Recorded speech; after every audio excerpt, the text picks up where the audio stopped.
Hey guys, welcome to Boxing Playhouse, and this is our After Dark series. Tonight is Score A with Emilio Santana. What's up, y'all? Hey, tonight we're going to be talking about bare knuckles and bale boxing, bare knuckles. Like, it's just a eventful night of bare knuckles and bare knuckles fighting champions too. So how do you like my shirt? Oh man, you representing. You got on the Hall of Famer bare knuckle shirt. Yes, I do. You know why? Because Alita, our brand ambassador for the Bare Knuckle Boxing Hall of Fame, she encouraged us to get these shirts, and she sent one. So I was just happy to receive it. How you gonna like yours too? Oh yeah, definitely. So we want to send a huge thank you to Scott from Bare Knuckles Hall of Fame, and to Alita, the brand ambassador for the Bare Knuckles Hall of Fame too, for our lovely shirts. We appreciate it. Now, I feel like I'm appropriate for talking about bare knuckles tonight. I think that's going to be the key word, bare knuckles. You think so? Yeah. Bare knuckles? Yeah. Okay, so the key word for the night for our alcohol game or drinks or non-alcoholic beverages is going to be bare knuckles. You hear bare knuckles, toss it up. Boom! Ooh, where'd you get that glass? Oh, man. That's the new Boxing Playhouse drink right here. That ain't fair. I mean one. That's all right. I got something coming, guys. He is not going to best me. I have something coming. I'm going to have me a nice little pimp cup, too. Now, we want to thank some people that's been chiming in already before we even came live tonight. And it's amazing. I'm glad that we got that kind of support. And I guess, more importantly, have support as well. So, we got Shen up here. Yeah. Shen, it says SHEN. What are they saying? Shan said, "This is exciting, pal." All right. Okay, I love that response. Right. Then we got James. What are you talking about? James Cooper said, "Briggs would love the Spartan pit. The Spartan pit, champ. Bare knuckles, champ on champ. Let's go, champ." Okay. Let's go, champ. Let's go, champ. And then we got John Brown. Dang, you know what? He said, I said bare knuckles in there. You did? I sure did. Oh my God, James, you got us. Thanks, James. James, you got us drinking tonight. What's up, James Cooper? You know what I want to say? Look at that glass how it's sparkling, baby. I don't like you right now, so you need to put your. Ooh. That ain't right. Well, don't you worry, cause when I get my pimp cup, it's gonna be nice. It's gonna be a Boxing Playhouse pimpette cup. Okay, for a champette like me. Okay. All right. And what I was gonna say is we do have some UK fans with us tonight, and we love you already. UK fans, Score A and Emilio Santana love you already. And we thank you so much for staying up late to chime in and see your guest tonight, which the guest that we have is basically he has his own bare knuckle promotional company that's over in the UK. Bare knuckle, baby. We have to change this keyword because we're gonna be tipsy again. About 20 minutes on the bare knuckles. We're gonna be really messed up here in a second, for real. All right, so what I was gonna say, we have Christian Roberts. And I want to get it right. Christian Roberts, he is over in the UK, as I said, and he is the owner and founder. Oh, wait a minute. What's going on? Oh, I was going to post something. He is the owner and founder and creator of the UK's #1 old school Bales company, baby. Spartan Bare Knuckle Fight Club. So I can't wait till you get up there tonight. We might have to change this password. Yes, we're going to be in here tipsy for real and not being able to interview properly. Now, before we introduce anybody else that was coming on the show, it's important for us to really just dive right deep into it tonight and talk about what's going on with this Tyson Fury return. I mean, Mike Tyson return. Sorry. Mike Tyson return to boxing or to exhibition or to bare knuckles. Like, there's all these avenues that Mike Tyson now has at his disposal at 53 years old. I mean, what do you think about this overall? What do you think about him coming back? Man, much as I like Mike, I don't know. Mike look good in the video, but looking good in the video is a different thing than getting in that ring. But man, he looks good. It's good to see him in shape. If he do come back, he gonna have to take it, slow, almost like how Foreman did. Just build yourself up and see where you at if you're gonna go that far with it. Or he might just be an exhibition. It might just be an exhibition. So I haven't heard exactly from Mike Tyson's mouth itself exactly how far he want to take this. But if he do decide, the WBC already talking about they're going to rank him if he decide to, go the pro route with it. Of course. So they want some of that money too. You know what I'm saying? Like, it's no accident. Yeah. I don't blame him. Because boxing is a young man's sport, and and Mike's 53, so I don't know. I'm kind of iffy about the situation, even though I'm a big Mike Tyson fan. Yeah. I'm iffy. I would love to see Mike come back and do some damage to some of these young boys, but I don't know. We'll just have to see. I don't know. Okay. Well, is that we have to see if Mike Tyson, passes his physicals and everything, but he looks like he's in great shape right now. I mean, they even floated some pictures of him before and after with a lot of weight that he had gained. But what you think made him want to like get back into shape and really show people that he still got it? Like, what do you think triggered or prompted this? I think Mike heard what Deontay Wilder said. Deontay Wilder said he would have beat Mike in his prime. Oh. And I think Mike just feel like Deontay skill-wise ain't on his level, and he feel like even at 53 that I think Mike feel even at 53 that he can get in shape and probably beat Deontay Wilder. I think Mike feel like that, and I think that when Deontay said that, I think that sparked the flame in Mike's head and made him feel like, yo, I'm gonna come back, man, and show these young dudes, that my era was one of the best eras, and I'm gonna show these young cats what I can do. So I think that's what sparked, this interest that Mike has right now. I mean, okay, so you basically telling me that Deontay Wilder, the Bronze Bomber, in the current heavyweight division, has sparked Mike Tyson to be like, well, basically, fuck you. I can do what you do. Right. So basically you're saying that he was like, I'm finna show you something. I'm gonna like, but at the same time now you're saying, well, he's saying he's just gonna do an exhibition fight. That's what's up in the air. I haven't heard from Mike's mouth, so it's just a lot of speculation. The videos floating around. We done heard Shannon Briggs said he done came out and said that him and Mike, are gonna fight. So I don't know. I'm waiting to hear what Mike got.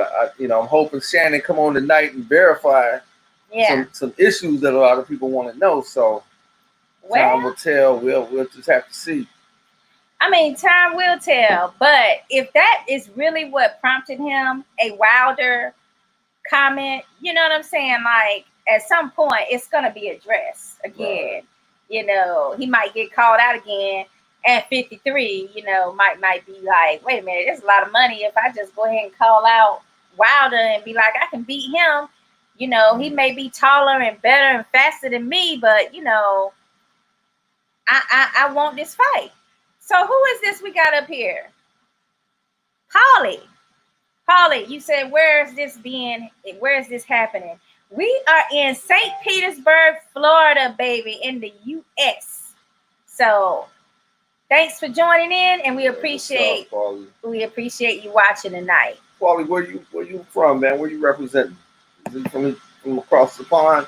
I don't know. I mean, he wanted to know where we was at, though. Clarence, so what's up to Clarence? Clarence, what you doing tonight? Chime in. What you think about Tyson wanting to come back right now And to dive into it even deeper and bring in the bare knuckles of it. Here we go. Here we go. Bare knuckles. Right. Uh-huh. To dive into the bare knuckles part of this. I just want to say it again. Let's do a pass on that one. But if we dive into it, do you see Mike Tyson being able to go and do some bare knuckle fighting? Ooh. And more importantly, what bare knuckle fighting would it be with? Would it be bare knuckle fighting champions here in the U.S.? Or would he go over to entertain some UK stuff? UK businessmen? Either organization, I wouldn't want to get hit by Mike Tyson with no bare knuckles. Boy. I know that would be a lot to handle. Well, shout out to Lori. What's up, Lori? We miss you. You up there in PA, I think. She's in Pennsylvania right now. We wish she was down here. Lori, she's on here. Let's see. She says, miss going to the events with you guys. Oh, we miss going to the events with you too. And going to events at all. Yo, when it pick back up, Lori, just hook up with us and we're gonna get back into it. Yeah, it's coming. And I got a secret for you, but I'm about to release it. And that is that we got invited to some PA fights, baby. I didn't get a chance to tell you, but we did get invited to a PA fight. So maybe you can meet us there. It's not where it's. I think it's in Philly though. I don't think it's in. I don't know what part. She's in Pittsburgh. That's what it is. You got Damon Gonzalez. Damon, what's Damon? That's Latin box sports, baby. Damon. You need. Oh, go ahead, baby. He had on one of the wrestle sons today. One of the wrestle kids at bantamweight, the younger one. That was a good show too. So you guys should definitely check that out as well. What did he say? Damon said, I was blessed a lot of years to interview Tyson. I'll say this. If he said he's going to do something, he's going to do it. Oh. Wow. Well, you heard it here because I like that. I know. I like that fact too. But Damon, what do you think, man? Give me a comment. Should Mike do this or what? Let me know what you feel about that, Damon. Damon, should he go out here and get in these ropes at 53? We need the honest God truth, dog. We need you to tell us what you really feel. Now, John Johnstone. John, what you got? What you talking about, John? John says, I think Wilder is past his best days. Oh. He shouldn't come back. You mean Tyson or you said Wilder? Wilder. Remember we were talking about Wilder, him calling out, Tyson and maybe prompting him to do this. So he's saying that he don't even think Wilder is at the best, at his best anymore. I mean, you could be right, but you could be very wrong too. I don't know. But either way it go, I mean, I don't think that any of us want to see a 53-year-old in there with a prime or a little less than prime Deontay, either way it go, because, nobody wants to see anybody get hurt. And I'm not interested in seeing a lopsided fight, where somebody's like really, really young and they're fighting someone that's, should be doing exhibition fights. Okay, so what is Claire saying now? Oh, St. Pete. St. Pete. What's up, St. Pete? All right, let's see. We got, who's this? Terrence? Man. What's up, man? Let me see what Terrence said. Mike should say something about his upcoming fight. If it's an exhibition, then it will. Oh, damn, what happened? Oh, somebody else left a comment. It moved it. If it's an exhibition, then it will be no more than 6 rounds. With people with perhaps headgear and shorter rounds. Yeah, they probably have on shirts too, Terrence. It was an exhibition. We'll have to see. I want Mike to come out and confirm what he want to do. Well, you know what? He just made me remember that this week they were saying that Holyfield was in negotiations with Mike, but that he wanted it in the contract that there would be no KOs. No KOs. No knockouts. Well, who want to see that? Ooh, Holyfield said no knockout. That's what I heard. That was going around the beat. You know, this is around the beat this week that, you know, the negotiations had started, but one of the main caveats he wanted was that he wants that, you know, no knockouts to be possible.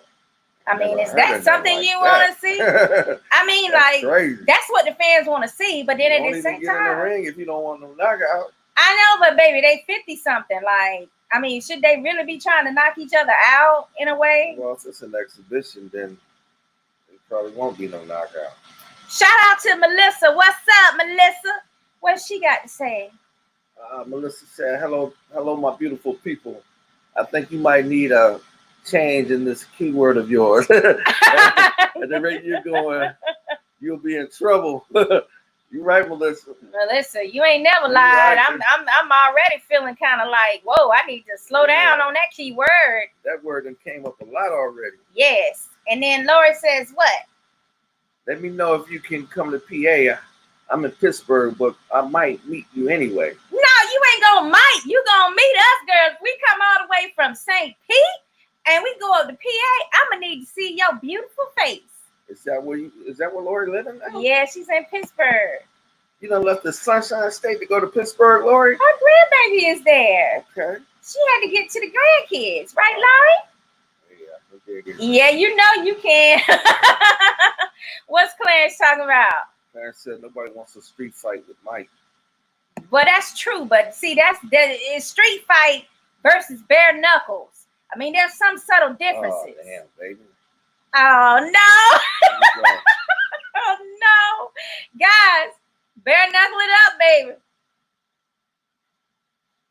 Listen, that's a big difference. You're talking about street fighting where anything goes and there's not a ref there and I can use whatever devices are around me to kind of get you under control versus a bare knuckles fight. I'm going to pass on that drink. Versus that, it's a difference. It just is. Now, who we got here? Harris, what's that? Harris Callion. He says Wilder just came across someone cut from a different cloth. No shame in boxing to Fury. The guy is a freak. Okay, well, basically, I agree with you 100%.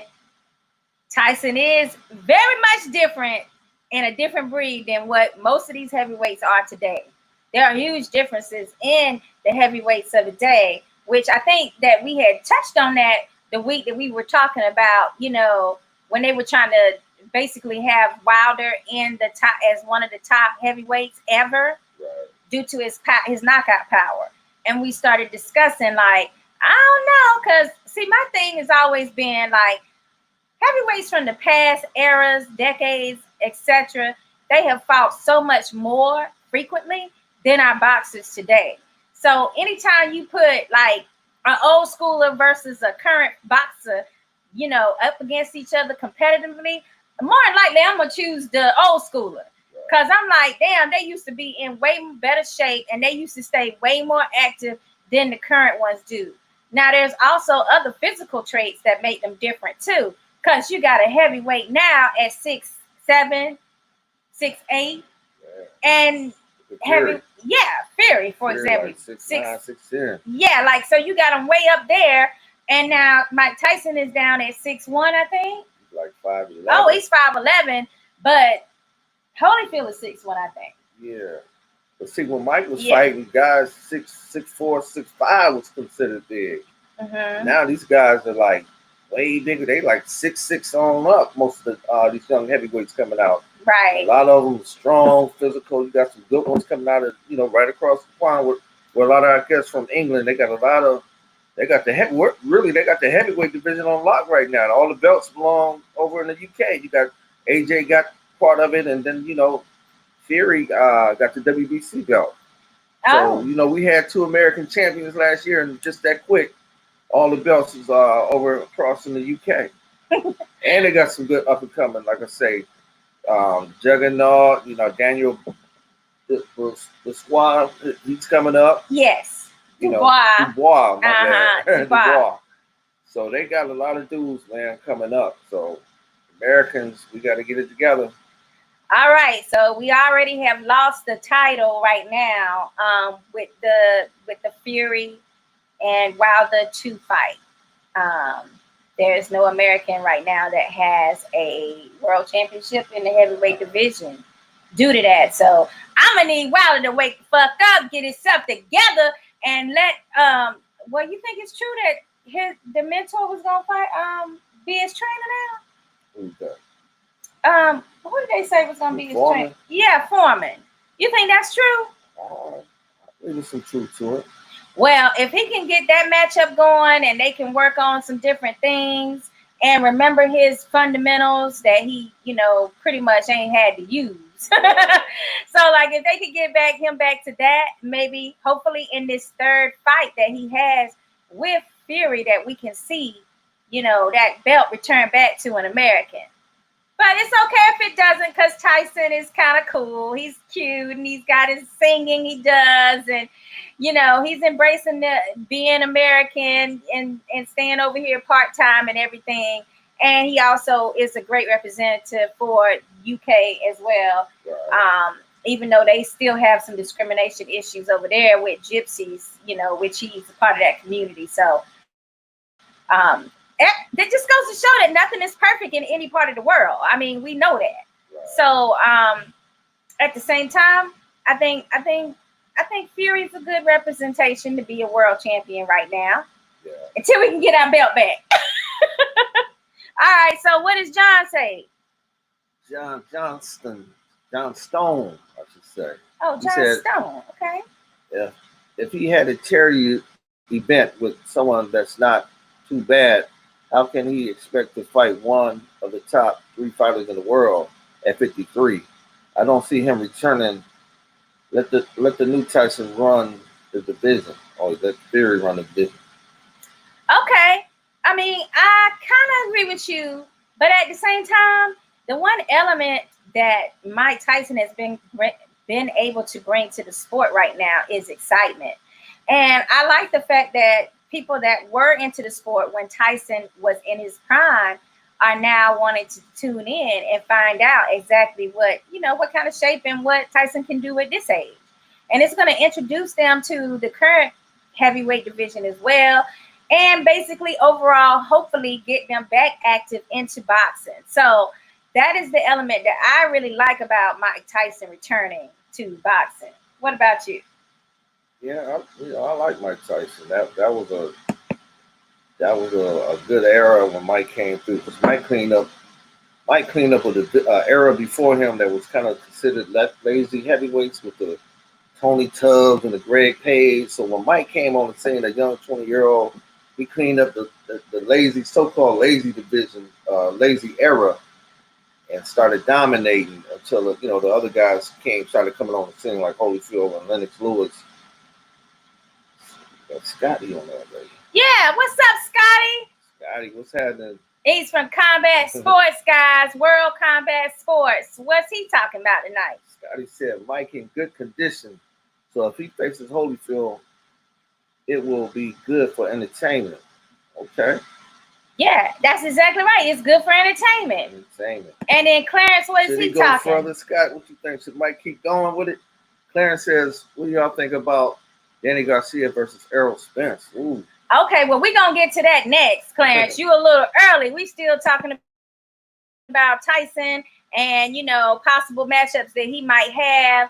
I'm sitting here. I'm waiting for Shannon to come on up here too, so we can discuss with him what's going on in his, theory that he's in negotiations as well. So what's up? Jose Negro said Mike will win.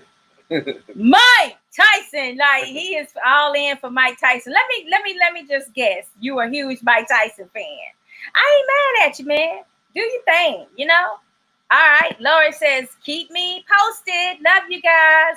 Love you too. And then Clarence says, no type of fighting with Mike. He doesn't want Mike fighting at all. Mike might be close to the 5'10" now. He done got a little older. Yeah, they say you shrink a little bit. Mm-hmm. So he might be close to the 5'10". Okay, what else Clarence say? Foreman would be great. Foreman would be great for Wilder. He could offer him something. And even Lennox Lewis, I heard in one of his interviews, he was saying that he would go home and listen to the commentating that Foreman would do on the HBO fights that he had. And he would just basically ask, what's up? Like he'll give instructions while commentating on him, and he was able to use that as a way to like improve himself just like that. Isn't that's kind of cool, right? So his instructions must be fairly easily for people to, explain and recognize and replicate. So that's something that only boxers, I feel only boxers can do that for other boxers, be able to describe something in such a way and how to accomplish it. And so what else do we have here? Oh, Scotty answered back. Scotty says, Mike says he's back, but how much real estate does he plan on covering in a tough division with the hardest hitters? Exhibitions only. He's saying Mike should stick with exhibitions. Yeah, I mean, I can't say you wrong because that's the safe thing to do. But it's just like COVID out here. You know what I'm saying? Like, the safest thing to do would be stay in your house and let somebody else go get all your stuff and then clean it off properly and blah, blah, blah. That's the safest thing to do. But the reality of it is people are stepping out and taking chances every day because they want to resume life. So it may be that Mike has weighed his options and exhibition is safe. It gives you a certain amount of money, and non-exhibition is a little riskier, but gives you a whole lot more money. So which one is he going to do? I guess that is a way to find out what type of man Tyson is and what's important to him. Because at this point, he's going to make some money if it's just an exhibition, but it's going to be a lot of money if it's a bare knuckles fight or if it's even a regular, like you were saying, if he fought somebody in the top 20. With I guess WBC, so he can be ranked. I guess that's something that he could do as well. It'll probably spark a lot of old fighters thinking about coming back. Yes, true. If he look good, I know a lot of old fighters are gonna go through their head. Yeah, definitely. So we got some more comments, and then we're gonna go on to Clarence's question on Garcia. What was that? Christian says, evening, y'all. What's up, Christian? We're going to be ready to see you when it's time for your interview a little later. And somebody says, Jason says, the knuckle governor is in. Oh, okay. So you wouldn't mind having that fight if it was bare knuckles. You would be down for it. Bare knuckles! Baby, I'm gonna need you to be a little bit more cautious next time you come up with the key word. I let you choose one time, and you trying to get us super toasty. All right, so I hope everybody got their drink, and we're not alone in this. And then Robert says, "Boxing Playhouse fam, sorry I'm late to the stream. Did Shannon already come on? No, he has not come on. We are still waiting for him to arrive. Last time." He made an appearance. He was supposed to be on at 8-2, and he just popped in when he got good and damn ready. So we assume that it'll be the same way tonight. And then we got referee Chris Young, our resident aficionado. What's up, Chris?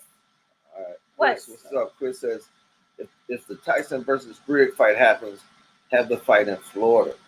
That's damn right. We need that fight right here in Florida.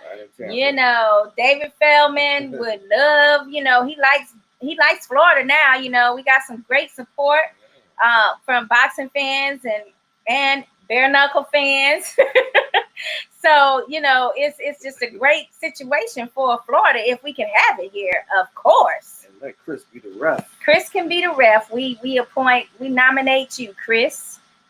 All right, so who we got here? We got Evan. That's your boy Evan from Tampa Bay. Evan, what's happening? Evan said geriatric division. Geriatric division. Division. Yes. Well, old dude. Hey, these geriatrics, they can cause more action and more marketing than the young folks. You know, more power to them. Let them do it. Okay, Max. What Max say? Max said, yes. Christani, give me the contact sent, mate. Give me the contract sent, mate. You want the contract? Okay, Max, we're going to send you the contract. What will it take? What would be your bottom line figure to fight Mike Tyson these days? I mean, if they're going to offer him $20 million to fight Shannon, what would be your, what would be your pay? What would you want to get paid in order for you to get knocked the hell out for Mike Tyson? Or not. I want to know what your number is. And then Clarence, he says, Shannon, smoking now. Yeah, he's somewhere smoking right now. So, it's hard to put into words just how much Mike Tyson has stirred up a lot of stuff right now. I mean, he is getting everybody all hyped up about this fight. What if he decides, you know what? I changed my mind. I don't want to do nothing. I don't want to do an exhibition. I don't want to do a bare knuckles fight. I don't want to do a real fight. And y'all are silly for believing I would. What would y'all do? Would y'all lose your mind? Would you be mad? Would you be mad? Nah, I would be mad. You'll be disappointed. No. This thing has gone so far. This has been the overall arching, what do you say, trending topic right now in the land of COVID is Mike Tyson returning. And you're trying to tell me that you would not be upset if he decide, you know what, I'm out of here. I ain't doing none of this. No, because I feel like he done finally really thought about it. And hey, it ain't going to be easy. We got Jesus Escalera from T&K Boxing Promotions. Tito, what's happening? Tito, what's up with you tonight? What he saying, baby? Tito says, hello, everybody. Hope everybody's doing great. We doing good, Tito, man. How you feeling? Melissa McCullough, I told you, love you guys. We love you back, Melissa. Melissa, I love you, and she's pretty too. I don't got nothing bad to say about Melissa. Melissa is always sweet. She always, every time she sees me or you, she always is excited. Her son is always excited to see us. Like, I mean, they're part of the fam for me. So we good. We good with the Melissa. We down with her. What is Max saying now? Max said, English for you. English for you, laugh out loud. It's to Kristen Roberts. And I wouldn't fight Mike. But if I had to do it for free, just to say I got in the ring with one of the greats. Okay. Max, for real? You'll do it for nothing? Free? This man finna make $20 million and you just gonna sit aside and be like, well, I'll take nothing. I don't even believe you, Max. I don't believe it for 1 second. But I understand what you're saying about you at least be able to say you were in the ring with a great. I get that part. So, I mean, yeah, he's a super fan, basically. What is Tito Escalera saying about Mike Tyson? Tito said Mike Tyson is going to be on the AEW wrestling. I heard something about that. Okay. Is that, what night is that, Tito? That ain't tonight, is it?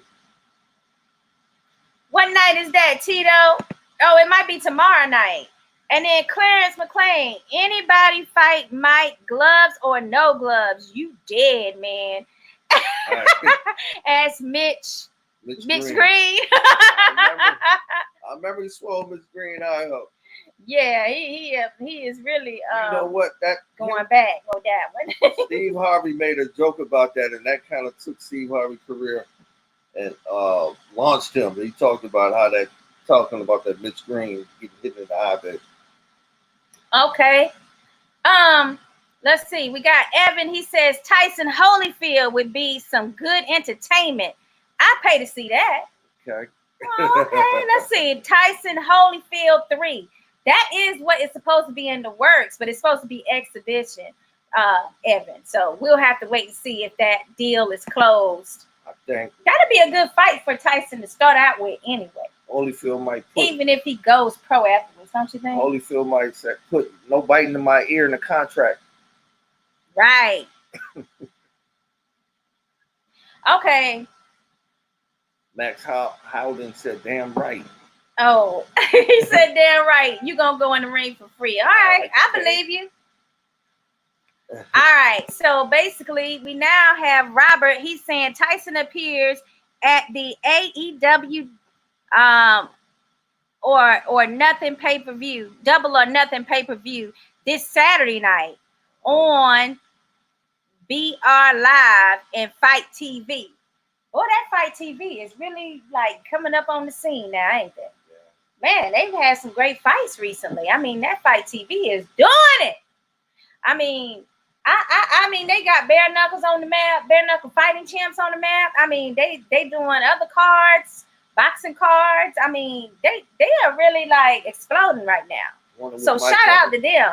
I wonder what Mike gonna do on there. Is he gonna commentate? He gonna get in the ring and do something? Or I wonder how much they paying Mike to get up there and talk. Yeah. I mean, I want to see, like, he must be. I mean, for an appearance, I wonder what he charged just for an appearance.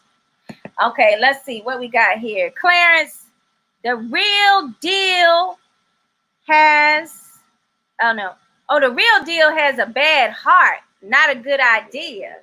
Oh, I didn't know he had a bad heart. Yeah, he it was a time when he had to retire for a minute. He had a bad heart, and he felt like it was slowing him down in the ring. But then he said he got healed by a faith healer.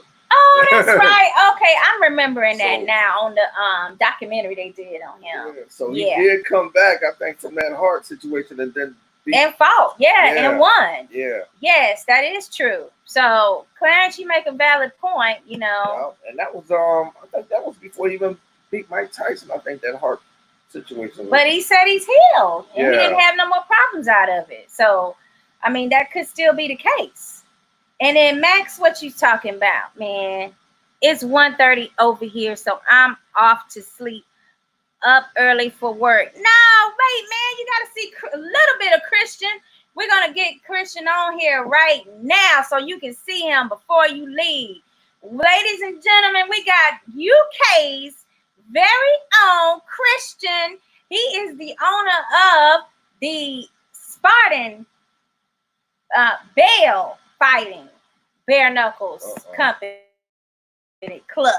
I'm saying it all wrong, but let me get him on there. What's up, man? What you doing, Christian? How we all doing? Where you bare knuckles? You got Max. He got to go off to sleep, he said, but, you know, he was waiting to see you. So we had to go ahead and bring you on. How we doing, man? He said, how you doing, mate? Hey, how you doing? Okay.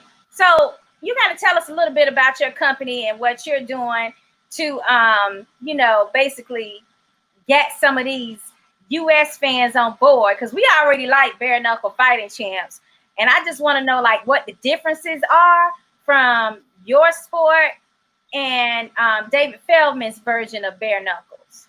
So, well, first off, I'd like to say massive hello to everybody in the US. Secondly, what David Feldman's doing over at the BKFC, amazing. We love you guys. What we do here in the UK with Spartan Bare Knuckle, all our fights are bare knuckle, the same as yourselves. We just have the hand wrapped to the wrist, we put knuckles exposed. All fights take place in a hay bale arena, which is 8 foot by 8 foot, which is a really small space. Nowhere to run, huh? Nowhere to hide. Well, you put two beasts in an 8v8 space, and it's going to end really badly. So, you know, we kind of induce the come forward and be knocked out or knock them out style. So we'll be looking to come over to the UK. I didn't realize that Bale was you saying that it's the hay bales from it's in Bales of hay. That's how we originated. We are at the moment having a state-of-the-art rubber pit made. So the space won't change. The knockouts will keep coming. Wow, and they got a nice place to, you know, land when they fall. That's it. That's what we're looking for. And believe me now, one way or another, one of them do fall. Oh wow! I can. You know what? I need to see one of these fights for sure. Hey, have you had anyone on your cards that we might have since heard about over here in the U.S.? Certain boxers or MMA stars? Anybody? Yeah, I mean, we're a pretty new company over in the UK, but our growth's been amazing over the last few months. Like I say, the leaders are the US in bare knuckle boxing. I mean, the crowds you guys are getting are crazy, absolutely crazy. I watched that BKFC. It's like being in Vegas. It's crazy. We've not had as many professional stars on. We kind of cater for our audience, which is normal, regular guys on the street. We have recently signed Giovanni Capiateri in Italy. We've signed a couple of Polish lads, a couple of Italian, a Russian. We are starting to broaden our international pedigree now. We've got Don Wanch coming from Canada for the next show. So yeah, we're growing quick, and this sport is taking off really fast. I mean, there's so much high demand for what we're doing right now. We're out on our own. We're pioneers doing what we do on our own and out in the field. We cannot wait to bring it to the US and show you guys what it's all about. Okay, sure. I mean, I like some, rolling the hay. Definitely. What you think, baby? Yeah. We'll do a roll in the hay. Well, you can take my place because some of the guys that roll in my hay, I wouldn't get in with them. Have you had any ladies fighters doing roll in the hay? Yeah, we've had one ladies fight so far. That went pretty good. They seem to perform just as good as the men in my eyes. So yeah, who knows? Fingers crossed for the future. More women will want to jump in, but at the moment, it seems to be an influx of men. With it is quite a brutal and fast sport. So we kind of see more men at the moment. But yeah, we would love to have more women on the show, definitely. Well, you know what, Christian? I'm excited, because the UK fans, they seem to be like the super hyped up boxing fans right now, and they know a good thing when they see it. But what I really want to know, is the rounds how many rounds do you have? Is it 5, 4? How many rounds and how long are they? We have 3 2-minute rounds in a standard fight. And in a title fight, we have 5 2-minute rounds. I shall point out on the next series, we're on Spartan Wars 7, and still have only seen 1 fight out of 7 shows go the whole distance. Now, why is it? My main question for tonight with all the bare knuckle stars that's on here, I don't know. All right, so my main question for tonight is, what is making this resurgence for the sport, so big right now? What is it that is making fans go crazy for what you guys are catering to? Well, we're coming at it from a different angle too, as well. I think everyone's got to remember that we started this company because we were sick of seeing the news of people getting stabbed up. Mm-hmm. So pretty much the Spartan logo was, put down the knives, let's get in the pit, have a good old-fashioned dust-up, and, shake hands, have a beer. Nobody dies, nobody gets buried. Listen, if you can save 1 life, that's a good thing, no? Okay. I mean, I like it. It sounds like it's better than getting a knife for sure. You know what I'm saying? I'll take that Hell Bay fight anytime. I mean, for me, I do like the Spartan type of atmosphere. I was like, when they had the Spartacus series, I was all into it. I'm like, yes!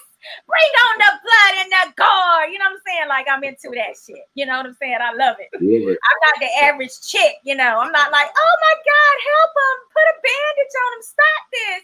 No. I do want to put a shout out here. Okay. Now, it's not a disrespectful shout out. It's to Dada 5000. Dada 5000. Yeah, he come on my inbox telling me how his fighters were so advanced and they're going to smack us up. But when we accepted the contract, where's Dada? Oh, so he talks shit to you basically, and now you can't find him when you're ready to set up the fights for your fighters. I can still hear his footsteps in the distance running. Well, you got Dada. Listen, come on now. You can't be calling around and disappearing. That's not gonna work. You know what I'm saying? You can't do that, Dada. I mean, Listen. we should have data on here so we can find out for sure. We'll let y'all two go and hash at it. Yeah, man. Let's get Dada on here. Tell him backyard brawling exists. And me, boys, we're ready to come over and take part. I wanted to tell, hey, Christian, the British fans, y'all got some of the most loyal fans. Y'all come all the way to Vegas, and sometimes there'll be more British fans in the MGM Grand than American. I love the passion, man. I love the way you guys walk to the ring. Y'all, the Brits, man, they really got this, they got it down over there. I love it, man. All that, where do the energy come from? They're just passionate about the fighting, and this sort of fighting with the knuckles and stuff. It's good old-fashioned bare knuckle boxing, So I think it's something that they really love getting behind, and the fans over here are crazy for it. They're absolutely passionate, but just as much to mirror that, the BKFC over here to us is massive. We watch that all the time. So, what them guys are doing out there is brilliant. But the reason why I love what we're doing so much is everybody's doing it in a ring. No one's coming to our arena. Definitely. Right. I mean, like I was saying, UK fans, like, they are very supportive and they're loyal to their boxers. Even if they have a loss, they still are like there to cheer them on. In America, what seems to happen is they're all for you, but then as soon as you lose and they feel like they got personally offended or embarrassed, then you're no longer worthy as a boxer to be like, a fan of whatever or support it. And I don't like that part of it. I think I've seen that with Deontay Wilder, with Fury, and a lot was said about that fight, and Deontay Wilder's never claimed to be a boxer. He's a one-punch knockout artist, and when that fails, you have to be prepared to take the repercussions for that. And you couldn't knock Tyson Fury out. And if you're not going to knock him out, you've got a problem, and I was quite disappointed to see those people that were on that run of 40-odd something wins quickly decline when, the defeat was handed to him. But, it'll be another good fight in the future. Absolutely. And I couldn't agree with you more about how that is not cool. I think part of the problem for Wilder was when he started making up, or these excuses started coming out. Because I don't really know if he per se came up with some of those excuses, but they all just seem like excuses. And I think that was turning off a lot of people too. Like, oh, come on, bruh. Like, just admit that you lost, and you need to work. Take it like a man. Take it like a man. Yes.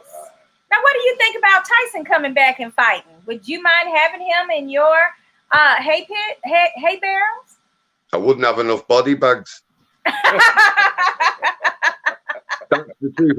I mean, the thing is, people always say, "What's the perfect bare knuckle fighter?" Well, it's two different codes. What we do, we don't use a ring, and I would say the best analogy of this is, and I mean, take nothing away from the people who get in the pit and separate it from the people in the ring. The ring is more about a craft and silky skills. When you get in the pit, it's about who's got the best chin and the biggest shot, and who is the toughest guy in that pit. So, and I was asked a question a while back, what makes the perfect pit fighter? Mike Tyson. Small, explosive, wicked speed, good footwork and head movement. He would be unstoppable, wouldn't he? Yes. And Tyson has a little reputation in history with UK fans. You guys love him. I mean, I heard when he came over there was more people rooting for him than the actual person that was from Europe.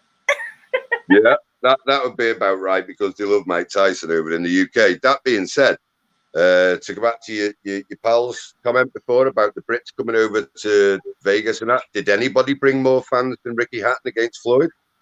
Right, yeah, that was some good fighting, him and Hatton with Pacquiao too. Both yeah, well, right up until he slipped. Yeah, well, you can't win them all, but Christian, who do you think is the best Britain fighter in history? Well, that's a good question. Best British fighter in history, I would say, would be a toss-up. Well, you can't just name one, but I would say Joe Calzaghe would be close. Okay. He retired undefeated. Lennox Lewis was another good fighter. I mean, arguably, you could say he was Canadian, which a lot of people do when we claim him. So, yeah, I don't know. The list goes on. Prince Nassim Hamed. You know, the That's just one of his favorites. Is Prince. I like Prince. How bad?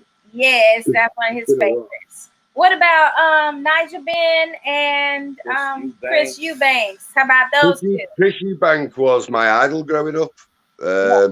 A funny story for you is I was reading his autobiography and I'd gone to stay with a relative, and I was walking up the seafront, and he run past me going the other way when he was champion. By the time I caught up with him, I'd lost about 3 stone. I managed to get a pen, but he signed my book. But he was a really nice guy, and he was the one who got me into boxing. Oh, that's cool. Yeah, Chris Eubanks, he have his own style and everything. I like the way he carry himself. I like the way he does people in the ring with the mental, you know, that mental game he put on people.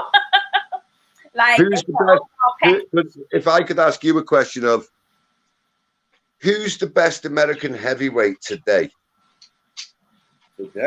American heavyweight. Wow. Well, there's 2 answers. I can't even answer one. I mean, for me, I feel like Ortiz, even though he's Cuban, he's still over here in the States now. I feel like his skill is superior than a lot of fighters that's in heavyweights right now. But if you're talking about pure unadulterated power, then I'd have to go with a Wilder. Man, that's a good question right there, because it's like the British are really taking over the heavyweight division. I had to think. I'm like, damn, who we got? I know, like even the second we got one, Big Baby. I mean, you know, I mean, I asked the question. Brian Dennis, these guys are kind of on their way out, though. But Kanowski just lost. Yeah, he has just lost. I mean, man, we really hurting right now. I mean, I asked the question because I've got a friend who I always discuss glove fighting with, and I was talking to him the other night, and he said to me, "Who's up and coming in the American ranks right now? Now Wilder's lost." And you know what? I struggled. Well, we have seen some great heavyweights that are on the local scene coming up, and that is Brandon Moore. He was in Wilder's training camp. And then we also saw Amron Sands. He was in his training camp for a minute too. And he's a Lou DiBella fighter. But right now they're just trying to build up their record. But I see great things for Amron Sands and Brandon. Brandon is a taller heavyweight too, so he has that, you know, height as an advantage. So if I ask another question, I would say if I could ask another question, because I was asked this the other night and I come up with an answer, and the guy I was talking to said, "You know what? That's a good shout. Who do you see beating the top 2?" Well, who do you consider the top 2 though? I consider the top 2 the ones with all the belts. AJ and Fury. You think AJ and Fury? You do? Yeah. I see Fury winning against AJ. Can you see anybody beating any of those 2 people? I think Wilder can beat AJ and, you know, catch AJ and probably stop him. But man, Fury, I think Fury, he got a good lane right now. Yeah, I believe Fury's the top dude. Wilder has that puncher's chance, but I would, if I had to put my money, I would say Fury right now is the top dude right now. I'll put a late shout in and say, I believe if Usyk can take the power, he will beat both. Oh, okay.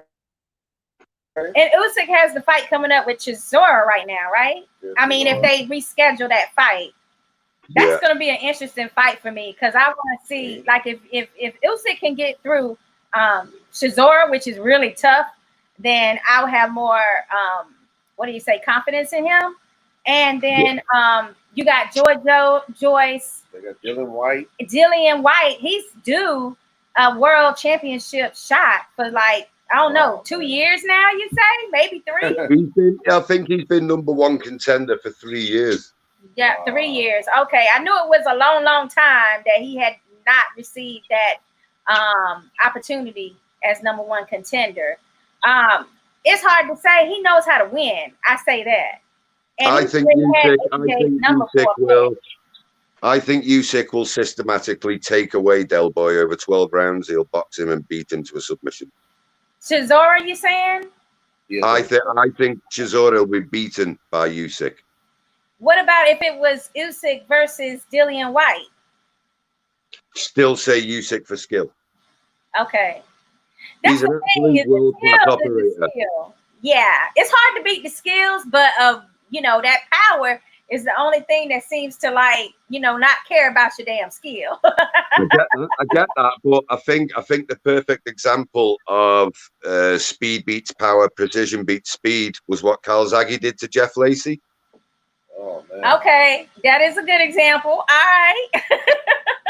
Jeff Lacey, shout out to him. He's getting inducted into the Florida Boxing Hall of Fame this year. What a fighter. Yeah, so that's going to be a good, hopefully we can go to that. They rescheduled it so that people could come. And at this point, we just don't know what the outcome is going to be. But we would love to be there to, be a part of that and cover some of the events and post it on our media. So that's going to be great. Yeah, well, I'll be following you guys really closely. I mean, like I say, I can't wait for the BKFC to get going again. I want to give a shout out while I'm on here to a friend of mine who fights over in America. His name's Mark Godbeer. Okay. What's up? He won the heavyweight title over at Valor with Ken Shamrock last time out, but I think he's due to appear on the BKF soon. Well, you know what? That's a great intro because we have another guest coming on, and he's interested in meeting you and possibly David Feldman because he's ready to transition over to bare knuckles. He's actually a kickboxing world champion right now. Bare knuckles. We said bare knuckles, Christian. And, well, basically his name is Steve Banks. He's been waiting here patiently. Thanks. What's up, How Steve? y'all doing? Y'all good today? Awesome. Good, So we got Christian here, and he's with Spartan Bare Knuckle Club over in the UK. What happened to his hair? What happened to yours? Don't worry about your hair. Don't worry about your hair. I've just had a quick look at you. If you come in the pit, your head will be removed, not your hair, lad. Oh, damn. Okay. So you gotta get some quality in there first. What was that? I couldn't hear you. I said you got to get some quality in there first. Okay, no problem. I've actually never seen your show. I do want to get a link to it though. I do like the idea of having an 8x8 ring. Nobody can run. I do like that. Yeah, you got it, man. I like too. Hit me up on air after here, and we can even fly you in. Sounds good to me. You're the man. Christian, we see that you got a YouTube channel for everybody that does want to see and view your sport. What it's saying, Spartan. Yeah, we've got the YouTube channel is Spartan Bare Knuckle Fight Club. We've got about 60 videos on there at the moment, so there's some good stuff to watch there for you and some good content. I just wanted to say to the other guy, what's your weight? Me? Right now I'm about 130 kg. You're a big boy then, yeah? Every once in a while I eat a little bit. Good man. We got just the guy for Not you. gonna lie, man, I definitely would love to give me some blood pudding again. Yeah, man. Yeah. You like that dish, huh? Some raw beef. Oh. Get in touch. We'll put you up against the Polish Express. He's coming over from Poland. He's 6'5". He's about 24 stone. He'd be good with that. So I'm fine with that. You're the man. To fight with bare knuckle. I mean, you've been doing kickboxing, and you're a world champion in that, correct?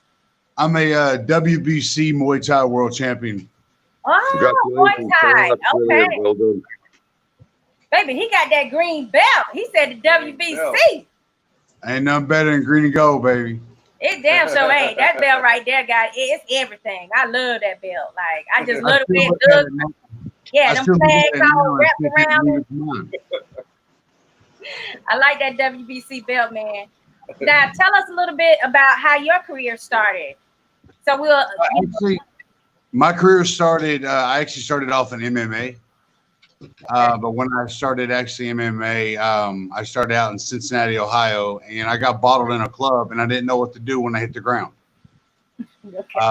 So when I hit the ground, I ended up jumping up and decided some of the guys I was training with, they were already fighting, and they told me to come on in, and I went on in and started there. 2 weeks later, I had my first fight. Just like that? Yeah. Well, how old were you then? I'm what, 23, I think. Well, that's perfect. Good. That sounds like you know how to bar brawl and you can get it down with a bare knuckle style fighting. Well, I mean, the best part about the bare knuckle style is it's small. There are no gloves. The one thing you look at kickboxing and boxing, they have gloves, and they're going to be able to protect their head better. If you have more precise style striking, no matter how odd and sloppy it may look, if you've got precise style striking, it'll make a lot more land.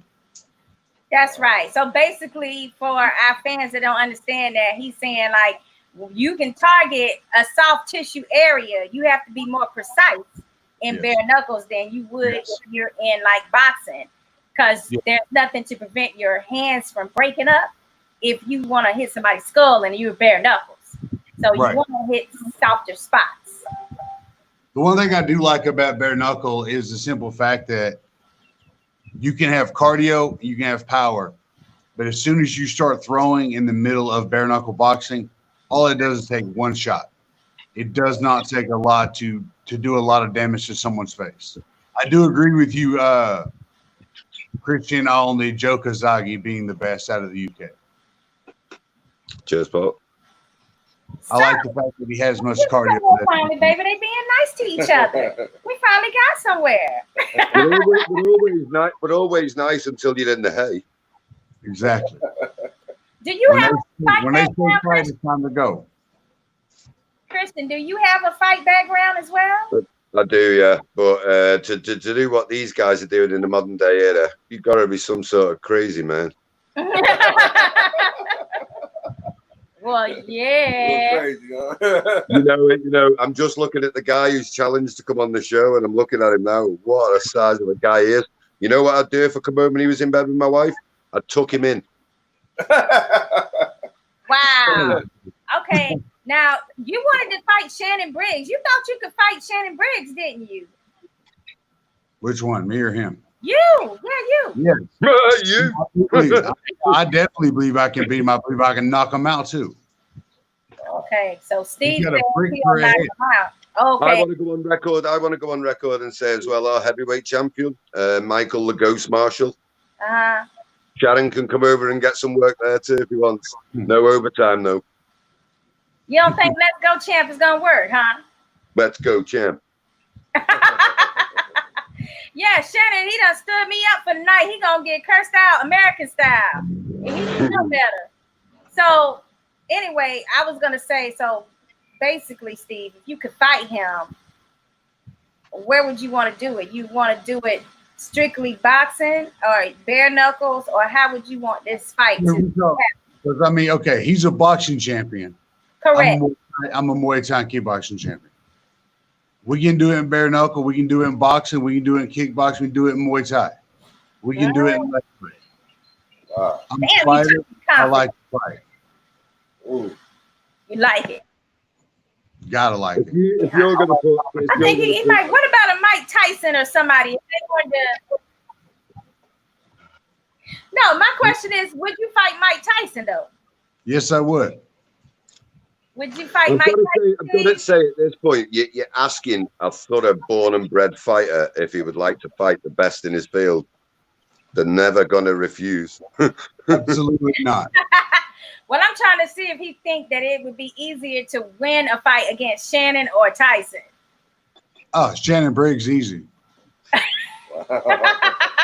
Sorry, Shannon, but let's go. You get called out on this show tonight. Like the difference between Mike Tyson and Shannon Briggs, Mike Tyson knows how to do jump rope to get cardio. Shannon Briggs will get in there, he'll be out of breath before he gets in the ring. So you feel like his stamina is pretty bad, basically. That's horrible. Like that's a well-known fact in the sport, or I mean, is that something that people in the industry know about Shannon? When he fought Lennox Lewis. History. What happened when he fought Lennox Lewis? Okay. If you fight asthma, yeah. If you fight the best of the best at the time, what should you probably do? You should probably get in shape. You should not always expect just to get a knockout at any moment that you step in the ring. you should be able to go. If you got to fight a 15-round fight, you better be able to go 20-round fight and then be able to sing at the end of it like Tyson Fury did. Wow. I like his advice though, baby, for real. He's telling the truth. I mean, he's not lying. We got some comments over here for you guys. First, we got Dale Peebles. He's our boxing aficionado out of the Fort Lauderdale area. What's Dale saying? Dale say Dylan White loses to AJ again, loses to Fury, gets KO'd by Wilder. Let him fight Ortiz or Ruiz, which will also end in losses. Wow. Oh, okay. Well, I mean, shit. Yeah, you don't like Dylan White, yeah, that ain't your favorite right there, obviously. And then we got Max. Max says, good night. God bless. Christian Roberts, get back to me when you can, please. And let's get this contest sport. Sorted. Oh, okay. Sorted. I'm sorry. Just one of the fighters who are looking to get on and get decapitated really quick. He wants to decapitate everybody. He's the man I can hang out with. All right. So we got Max Holden. He says, yes, Shannon, GOAT. Let's go, champ. Good night. Christian, please get me a contest in. All right. So then we got Jason. He sent something with YouTube. I guess your Spartan YouTube channel. And then Clarence, he's talking about Steve. He said he looks scary. He looks scary, Steve. Steve. I agree. Then we got my uncle Ed out of Dallas. What's up? What's up, Ed? He says, good show, fam. Thanks. Yes, thank you, And then we got Clarence. He says Fury has great footwork. So is that his key? Is that everything for him?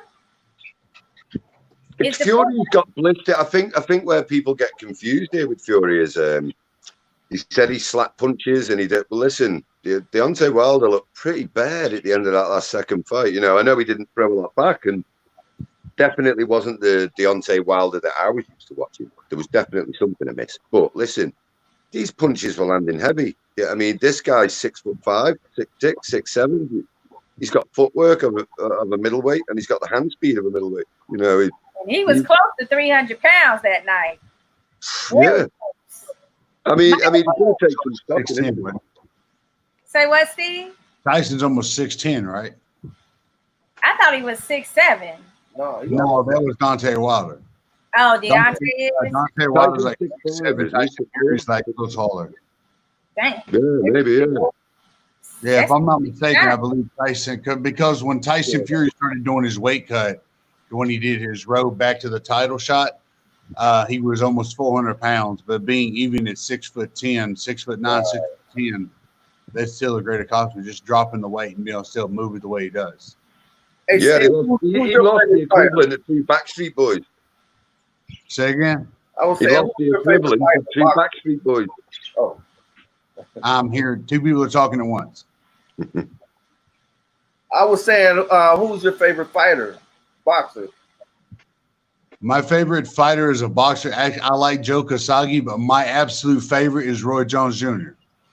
Oh, okay. Yeah, that's a good one. That's a good one you pick right there. You know, right here, born and raised in Florida. I was trying to look up about 6'10", something like that. 6'9". It was in here. He's 6'9". Good Lord, he is 6'9". Jeez. 6'9", 300 pounds coming at you guys, and it's irky jerky all the way. I mean, that's kind of hard to be defensive against him when he's doing all those irky jerky moves and moving, around on you and putting his weight on you too. A lot of things, what I've noticed a lot of people do in boxing, they do that traditional style boxing. The one thing that Tyson Fury did, he decided to do something that worked for him. When he saw that it worked for him, he just got better at his craft. He's able to move and throw punches from all different angles. When most people try to go 1-2, 1-2, Tyson throws one, he'll move left, move right, and throw 1-2 where it looks like his hands maybe look like they're down, but then he'll end up throwing a punch, Right. throwing people off. Yeah, he actually started boxing in the from his father, of course. But when he got to the States, he was out working in the Crunk Gym with his cousin, because his cousin was very close with the late Emmanuel Stewart. So he got some early, introduction to the American boxing style at that time with heavyweights and the big heavyweights. That was like old school heavyweight training that they was doing in that little basement. So I guess he decided to come home to it for this last fight and use it to his advantage. So let's see. We got we got some new comments for you guys. Let's see. Okay, Clarence says, never seen someone 6'9" and can move like him. Guys in the NFL don't move like that or that fast. That's true. And then we got Josh. He says, middleweight speed? No, laugh out loud. Fury is not as fast as a middleweight. So no, he's not. No, he's not. But he was faster than Wilder. Faster than Wilder is all he needed to be, right? Right. That's not hard. All you gotta do is touch him. All you gotta do is touch him. When you're a heavyweight, all you gotta do is touch him. If you meet a heavyweight and he says he spars light, that is a lie, for the simple fact that when you're a heavyweight, no matter what you do, you throw heavy hands. You had a question for Christian? I was going to ask Christian and Steve, what do y'all think about Lomachenko? Y'all like him? Fun to watch. Fun to watch? I'm not that athletic. Christian, what about you? You like Lomo, the tech, high tech? He's not the traditional. Lomo's a very, very good operator, very slick. But again, I'll revert to my pal, the kickboxer, the other guy. I agree with power. Power, you've only got to touch him if you've got the heavy hands. And I just think Tank Davis will take his head clean off. Ooh. Oh, okay. Now you done introduced see, that's the secret weapon of the division. What about Ryan Garcia? You think he's going to be something special? Yeah, they do. Yes. Yeah, I think he's studying a lot of greats too, which is it's exciting to see someone actually, younger, on the younger end, and they're actually studying some really, really older fights, like knowing that Sugar Ray Robinson is the same type of body style as him, that he's able to, want to study him and take shots or punches from him. So I think it's exciting to see that lightweight division coming up anyway. I do think another case that can be said about bare knuckle boxing as well as with my company. I know for sure, and I've been watching David Feldman over there. The one thing I do like about bare knuckle that isn't happening in gloved is whenever you've got two good fighters in a weight division, make them fight already. I mean, how long did we wait for Pacquiao and Mayweather? How long did we wait for Tyson and Lewis? How long are we going to wait for Tank and Loma? That's true. We're gonna be waiting a while. They don't match them up as quick as we would like for them to. And I do think that's just fighting anymore. They won't make that money. Right. They got to make all the money first in case they lose. Like it's like, let me get this fight, let me make this money, because if I lose this big fight, how American fans are. Now the worst part is about the entire thing about fighting now. If you don't have a good social media, unfortunately, a lot of people will disregard you as even being worth a damn. That's true. I mean, you got to be able to market yourself before a promoter even wants to put their hands on you. They already want you to have like 1 million followers. A lot of people do want you to have a lot more followers wherever you go, because what they're looking at is what they're able to get for themselves, which makes sense. I mean, they're in it with the business. It's very simple. But then you have a lot of guys who say again. I was going to ask Christian, does he look at that as well when he's looking at fighters? Do you watch their social media following and see, hey, this person can market themselves, or, how do you look at it? It's hard, really. I mean, the fighters. I'll tell you a quick story. We got a fighter in the group about 6 months ago, and he come in and he was, I don't know, what should we say in old money for you guys? He was about 76 kilograms. So he's come into a bare knuckle boxing group with 15,000, I think, in my group. And his first line in the group was a video message saying, "I'll fight anyone at any weight." Now, that got my attention. So, you know, I'd done a bit of background. We got chatting to him. We found he could fight. He was a really good fighter. He'd been trained in MMA, been trained in boxing. So we put him in, and that was the fight I sent you, Sakura, the other night. The black fella, Jacob Williams, who fought for the British title. That guy fights crazy skills. This guy was tough, man. And he just come onto the platform saying, "I'll fight anyone at any weight." But what a way to get noticed. Yeah, right. Like he figured out a way to really get noticed. Now he's a big name. He's a big name, you know. Who was really good for bare knuckle fighting champions was Paulie Malignaggi. I mean, he got a super mouth on him. Yeah. He knew how to make that fight like really exciting when at the time, you know, Adam Labov, he wasn't even, you know, he was barely known. People just was calling him Conor McGregor's friend, you know, or gym mate. That's, you know, before their fight started. So I mean, now he has his own name. Artem Lobov against Jason Knight has got to be one of the sickest bare knuckle fights I've ever seen. I agree, and you know we saw that live. That's what got us hooked on bare knuckle fighting champs. We were in Mississippi. Right. They just told us to come. You know what I'm saying? They're like, "Nah, you'll love it. Just come." So we was like, "All right, we'll go." We drove from Florida to Mississippi so we could see this fight, and had no idea what we were in store for. That was for the first one. And it was like amazing. I mean, the man, Jason's teeth rolled out of his head and rolled on our side of the ring. We got up, we had blood spots on us. You know what I'm saying? I'm like, yes! I was loving it. Yes. I mean, he's a fighter, but he taught him in the second fight that he could also do some boxing too. He had those guys were seriously throwing down in that first fight. For real. And that Helen Peralta and Christine Ferreira ladies fight was also amazing too. And I was looking forward to seeing their second fight, the rematch, when it got canceled like the night before they were supposed to fight in Wichita. So that was like, oh man, are you serious? Because I knew both of them was ready. Like you could tell they had been training and was in top shape, and both wanted that belt. So I wanted to ask, are you I mean, we're starting to get restrictions lifted over in the UK now for COVID-19, and it's looking like it's going to be more probable end of July, maybe end of August, that we can get shows on again. Is there any light at the end of the tunnel for the next BKF show or any other shows over there? We can do shows over here right now. Certain states have agreed, but no audience.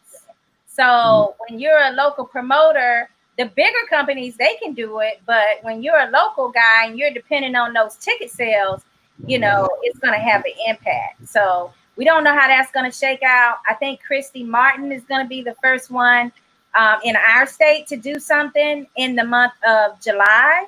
And it's going to be pay-per-view because, like we said, there's no audience.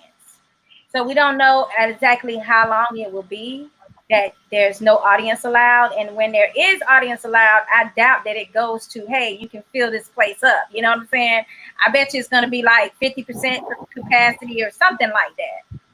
Yeah, I watched the UFC the other week, and how crazy was that atmosphere? Just reminds me of the old Pride days when the crowd actually knew what was going on. Yeah. You're right. And Steve, this is the thing, though. I mean, I think people underestimate the power of boxing fans and how much of an influence they have over these events. Like, they're just not the same once you remove that live human resource from there. Like, you know, that's an attribute that, you know, people take for granted.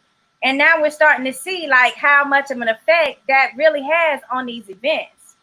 I mean, you're nothing without your fans in any sport and in any music artistry, but you're really nothing without at an event without fans.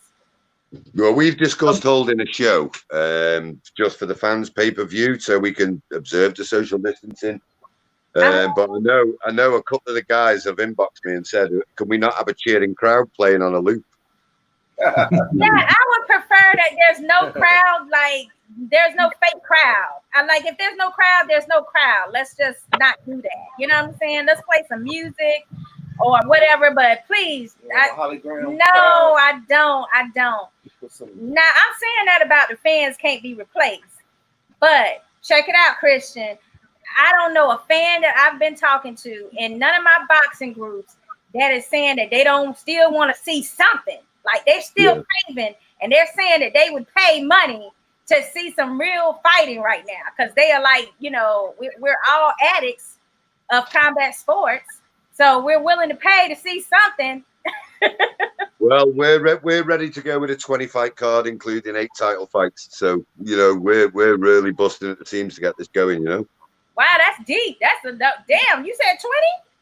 We got 20 fights on one card. We've got 3 shows ready to go right now. So that's 65. That's 120 fighters. That's not bad. So people, it's like the fighters are ready to go too. Yeah. Steve, how do you feel about it? Yeah, Steve, we got to get you. Mix of that, Steve. Are you one of those fighters that's ready to go? Like you ready to beat somebody's ass right now? I've taken a fight against the former world champion on 30-hour notice. Whoa. I flew in, fought, knocked out, came right back, went back to work the very next day. Wow. Oh my God. You went back to work the next day? Got to. Damn. Oh my goodness. Well, I mean, I know quarantine has made a lot of boxing friends of ours that actually box. They're like, man, I'm getting very angry right now because, you know, they're getting agitated sitting around and they need to get rid of some of that damn animosity. Sometimes it gets a little difficult because you want to go in and spar, but there's so many things that you can do that you can make yourself better as a fighter that you don't actually have to be in the gym to actually do. You can actually use video clips online to learn your techniques. If you learn a technique online, and then once you get back into the gym, if you actually put together what you actually had all this time to do, you can use what you've learned. Don't always say, "Oh, well, the only way that I can learn is if I've got a world-class striking coach." But if you actually got a coach who's willing to put the time and effort into you to make you better, why can't you use that same coach to get better? Damn. You might make a good trainer one day. No. Because you're saying some things that some people need to hear and they don't want to hear it sometimes. A lot of people don't like blunt. That's true. Christian, you on them fight cards that you got coming up, you got some women fighters on there? Not at the moment. No, we haven't got a big call for it. I mean, it's hard, you know, because you know, you put these shows on. I mean, you know, and as the guy will tell you, you know, in the fight game, you know, there is plenty of women that want to fight, but then you've got to find women that want to fight. Then you've got to find women that want to fight without gloves, and then you've got to find women that want to fight without gloves in an 8v8 space. You know, so it's getting harder. But we have had over the last 2 weeks, we have had a lot more women inquiring about when they can get on the shows. So we are hopeful for the future. All right, cool. So who do you name some of the names you have lined up for your first fight out of the gate, whether it's July or August, you're thinking? Well, we've got a very big fight on as the main event for the heavyweight title. That's going to be Michael the Ghost Marshall. He's a traveling boy who lives over here in the UK. Very good fighter, very good technician, and he's going to be fighting Stevie Gold. This fight's been anticipated for about 2 years. So, yeah, that is you'll probably feel the waves off that over there. We've got some other good stars coming through. You know, we've got Darnell John, European middleweight champion at the moment.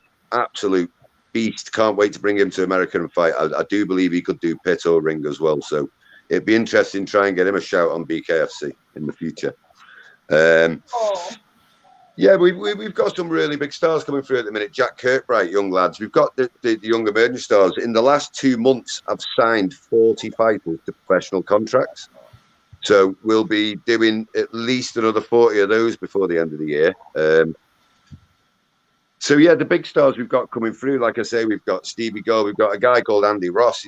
He's an ex-army man, and he fights every single show, and he doesn't take a penny of the money. He picks children from a charity, and he gives the money to the charities. And yeah, we've got lots of big stars coming through, but I'm hoping to start getting the pay-per-view links over with you guys in the future. And I'm telling you straight, you're only going to have to buy one pay-per-view, and you'll never miss it.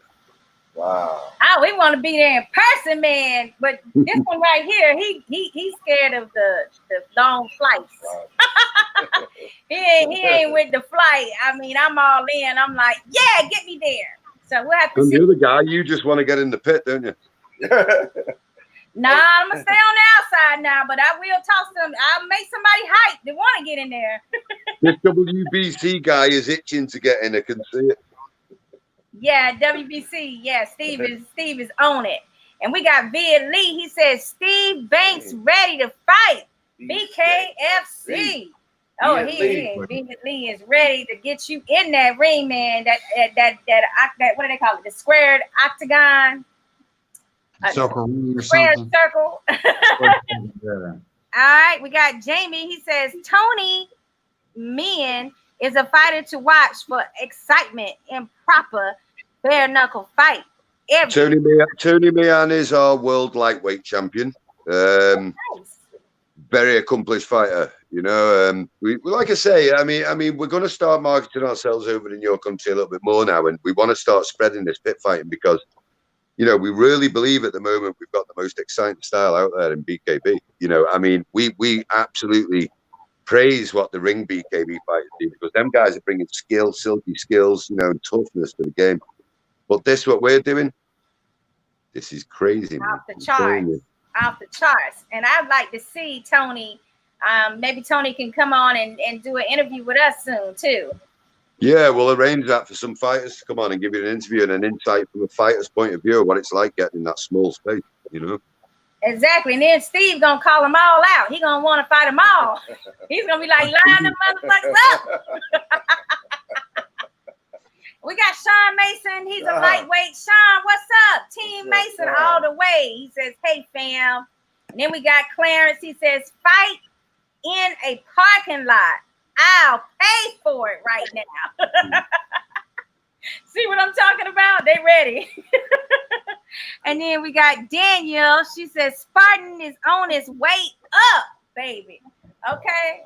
Wow, Christian. Biggest in the UK, baby. Biggest in the UK. Christian, would you be interested in having some midgets fight? Well, it depends what you're going to dress them in. Yeah, let them suck a bra. They be on the little TV series over here beating up each other, man. They call little people little women. The little women be over here beating each other up, and they got a series, a TV series made up out of it. Different locations too, man. They got like LA, they got an Atlanta version, man. Follow them up. I'll watch it. When I was fighting MMA at the very beginning of my career out in Indiana, we had I was on the show with the first show with MMA fights each other in MMA. What? And they was on there. What, men? It was two midgets fighting each other for MMA. It was the first MMA midget event. Wow. Were they men or women? Men. Men? Yeah. One of them was on the WWF. Okay. Today with the Degeneration X when they came out. Oh, okay. And I remember the one's guy name was Toad. They used to take a staple gun and staple to his head, to his body, and everything. Oh my God! Yeah. Wait a minute, I think we've seen that guy on the. I'm addicted to the Dark Side of the Ring series right now. I just watched the Owen Hart one last night. Yeah, man, that was a that was a terrible story right there. Yeah, watch that. Yeah, I mean, I'm glad his family is doing great things under his name now. But yeah, I'm addicted to that. And they had a little person up there too, baby. They had one guy that was, remember he came in? Yeah, he came in with them. Yes. So that might be the same guy. All right, we had let's see, Jamie. He says started from the bottom, and we hear Spartan Future. Then we got Amen, baby. Amen. Amen. Clarence says, Emilio, don't do that. And then Dale says, little people, not midgets. That's politically incorrect. My bad. Little people, Dale, my bad. Well, here's the thing. I'm not offended by saying it. So if you get offended by hearing it, that's your problem, not mine. Well, pretty much. He said it. You Steve said it. Okay. I like this, Steve. Yeah, don't you be bullied. You stand tall. He's actually right. Like them people do get bad when you say midget instead of little people. They do feel like, you know what? I've met a couple who didn't like being called little people. I've met people who don't like being called Puerto Rican. I've had people who don't like being called Mexican. Okay, who gives a shit? I'll call you a donkey ass. Cool, work for me. I know some older black people, they don't like being called African American. They said they never been to no Africa. So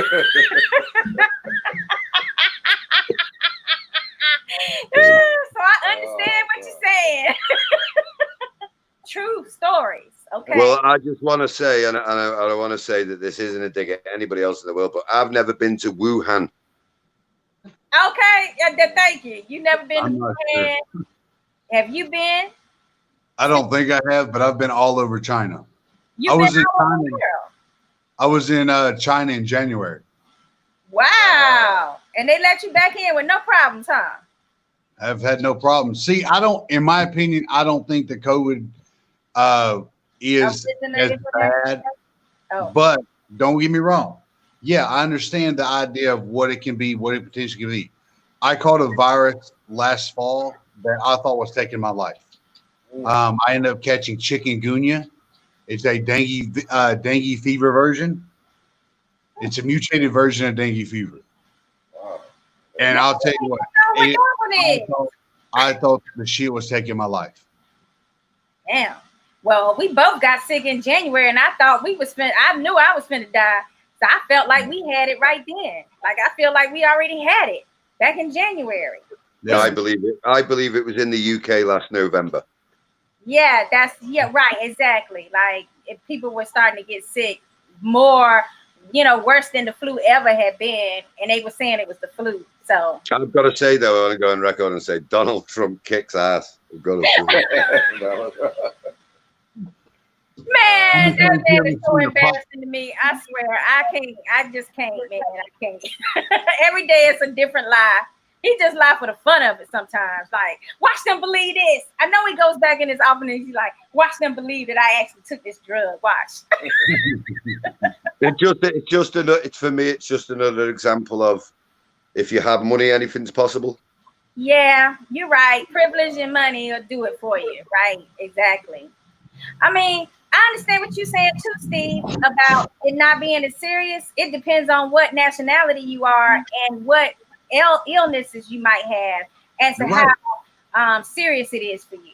So that's where that comes into play. But we know it's late for you, Christian, so we're not going to hold you too much longer. But we do want you to go ahead and rep all of your social media pages where everybody can find you and your Hey Bale Spartan Bare Knuckle Club fighting.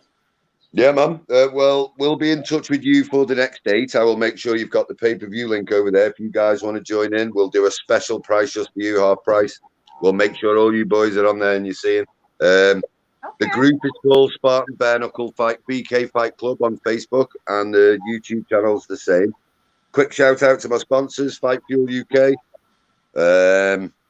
and Scott West Shellfish, Jason McWilliams, and them. So good shout out to those guys, and keep an eye out for us in the future, guys. Look us up on Facebook, and we'll be in America soon, kicking ass. Steve, hope to get you on one day, man.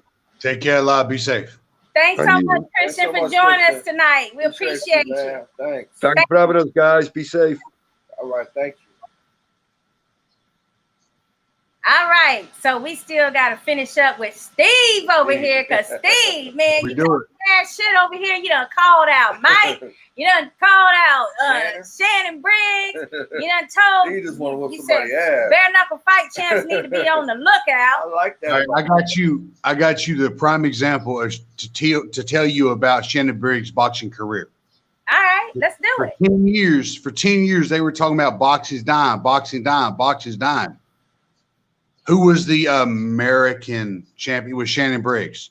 And everybody's like, oh, boxing's dying. It's boring to watch. Okay, how can you be the top guy and nobody gives two shits about you? Because he's all mouth. That's it. So you're saying you had Klitschko. Back it up. You had Klitschko win for what, 10, 12 years? They were saying boxing's dying. It wasn't boxing was dying. Not at all. Boxing still is not dying. Right? The difference between for 10 years, you had a heavyweight champion who was destroying everybody. And you made a comment earlier about American fans. Yes, American fans are more physical. The one thing that I've noticed about America is the UFC actually did it very well when they did the Ultimate Fighter Season 1. They had where it was 16 fighters and only one of them was not an American, but he was Canadian. Strange Brew. Okay. America needs an American to follow. You give them an American champion to follow, you can draw in more fans just from America based. Right, especially in the heavyweight division, because that's like they want to see the heavyweights. Like they're into that because they know somebody's going to probably drop. Somebody's going to get knocked out. Right. So it has to be in that particular realm or division to me to be able to bring some boxing fans back. But as boxing changed and Klitschko was taking over the heavyweights, we had a surge in the welterweight division. Then it was like they started taking over all the boxing fans' attention that was in the States, because that's where you could see American boxers. Right. So I agree with you on that one for sure. That's the one thing I did notice about even when you were international. Every country you go to, they will always pull for their country. Mm-hmm. But the one thing I have noticed about all over the world, the more times that you fight in the different countries, they will start pulling for you for the simple fact they become fans of the sport. America has been one of the countries that I have noticed. If you're an American, they'll pull for you. If you're Russian, some people don't like you just because you're Russian. They don't care that you're, how great of a fighter you are. But then they like the idea that people can run their mouth and trash talk and do everything to hype and build it up. Do you feel like American fans, when they see a fighter like a Mike Tyson, and they're used to a fighter like Ali, like how can a fighter in today's current environment, like how can they even match up to that? Like if they're trying to garner attention. If you want to garner attention in fighting nowadays, build your social media. But how are you building it? Are you being a nice guy? Are you being a shit talker? Or are you being like, I'm fine as hell? Like which one is it? There's usually 3 lanes. You either good looking or if you want to build the most that you can't just look at one avenue. You have to look at all four, and figure out which one works best for you. That's true. Unfortunately, for somebody like I'm gonna give you an example with the ladies, Clarissa Shields. See, it seemed like when she's nice and she's trying to promote Flint and the water crisis and things like that, she gets no attention. But as soon as she calls somebody out and is rude as hell to them, or let them know, hey, you're not better than me, now she's an asshole to people. But I got you one question. When's the last time you turned on social media, Facebook, any news, and saw something good? Nobody cares about being good. They want you to be an asshole. Right. They want you to trash talk, and because they want to have something to talk about. They don't care. They don't care what anything that you've done. They don't give two shits. You don't. You can tell you have a fight and you are trying to promote a low like this one, Soy Dog Foundation. Okay. You know, people look at it and go, "Oh, well, that has nothing to do with the fight." But even though you're trying to do something good for the sport, as a fighter, when you try to build up around the fight, people don't care. They want to see what you're going to trash talk. Oh man, did you hear what Shannon Briggs said about Tyson Fury? What did Shannon Briggs say about this? Nobody cares about anything else. That's true. You're right. Now, I mean, that's why Let's Go Champ is so catchy, because people are like, oh, did you see who Shannon Briggs was, ran into today, or who he chased down the street today, or was on the boat at, he did. He was able to bring in more fans because he trash talked. Right. But if you look back, one of the number one guys who did it better than most people was actually Floyd. Floyd could trash talk, and he also could do the work. Right. So you got to be doing it in the ring and out of the ring. Like you got to have something to back it up if you're gonna. Yeah, you can't just run your mouth and then not get in there and then you're right. I mean, unless you're in there to just make a payday to lose some brain cells. Right. I mean, and that's possible. Some people they do be like love to just fight. They just fighters, and they don't mind getting hit to get in. Like they'll take 3 shots to get 1, 3 punches. When you find a guy who can hit you those 3 times and you throw that one big bomb and that big bomb misses, you start questioning why you even in there. Now, what is it about Shannon other than the fact that you don't think he has it to back up in the ring? What is it about him that you actually you have cardio? The cardio. If you want to run your mouth and talk about you being good and everything, and you cannot walk down the street without losing your breath, get the fuck out of here. Damn. Well, who told you he couldn't walk down the street now without losing his breath? Walk down the street and actually be able to breathe there. Yeah, he do that. Yeah, Let's Go Champ. Yeah, he be like breathing heavy sometimes. Yeah. When he walked at Klitschko, when he went to the camp and when he would Klitschko was eating food. He was, let's go, champ. Let's go, champ. He was out of breath then, and he was trying to get the fight set up. Out of breath then. This is funny. I can breathe through my nose. I can breathe through my nose, but I'm able to breathe and talk. Ole. Ole, that's how you pronounce. I was trying to see how I was going to pronounce his name. That's Ole. He said, "Hi, Panda. What's up, Ole?" I like that name. Ole is a former WBC boxing world champion as well. Okay, that's impressive. Who did you beat to get your championship? Ben's RSM. PSN RSM. Yeah, RSM. Ben's RSM. He was he's in the States or overseas. Is he from the US or was he from overseas? He's from Thailand. Thailand. Wow, you was in there with all them Asians beating ass. Damn. I'm actually in Phuket, Thailand right now. That's where you at? Thailand. Yeah. You ain't never say that. No, the whole time I was talking to him. What time is it over there? It is 8:43 in the morning. Wow. Oh my God, I done got you up super early, man. You should let me know. I would have to put you on real last. You know what I had to ask about that is, I mean, is that your new home over there, or are you there for a fight? I've actually been in Phuket, Thailand for 5 years now. Oh, you got a boo over there. The reason why I like it here is because everywhere you go, people are happy. People are always nice to see you and say hi. Mm-hmm. It's not like back home where you look at somebody. If I smile at you at the convenience store and I'm passing by, man, people will be ready to fight you. Over here, you smile and nod. People smile and nod back and like, cool. Hey, hi, how are you? It's kind of sad because it used to be like that over here when I was growing up. That's how it used to be here. Well, I'm from rural North Carolina, though. But what part of North Carolina? Eastern North Carolina. Kinston, North Carolina. You from Kinston? Yeah, I'm from K-Town, man. Man, I'm from Morganton. You from where? Morganton, Burke County. That's close as hell. Yeah. I'm a Kakalaki boy. Huh? I'm a Kakalaki boy. Yeah, I'm no Kakalaki too. You know what's up. Yo. Look, we made it. We made it out of there. So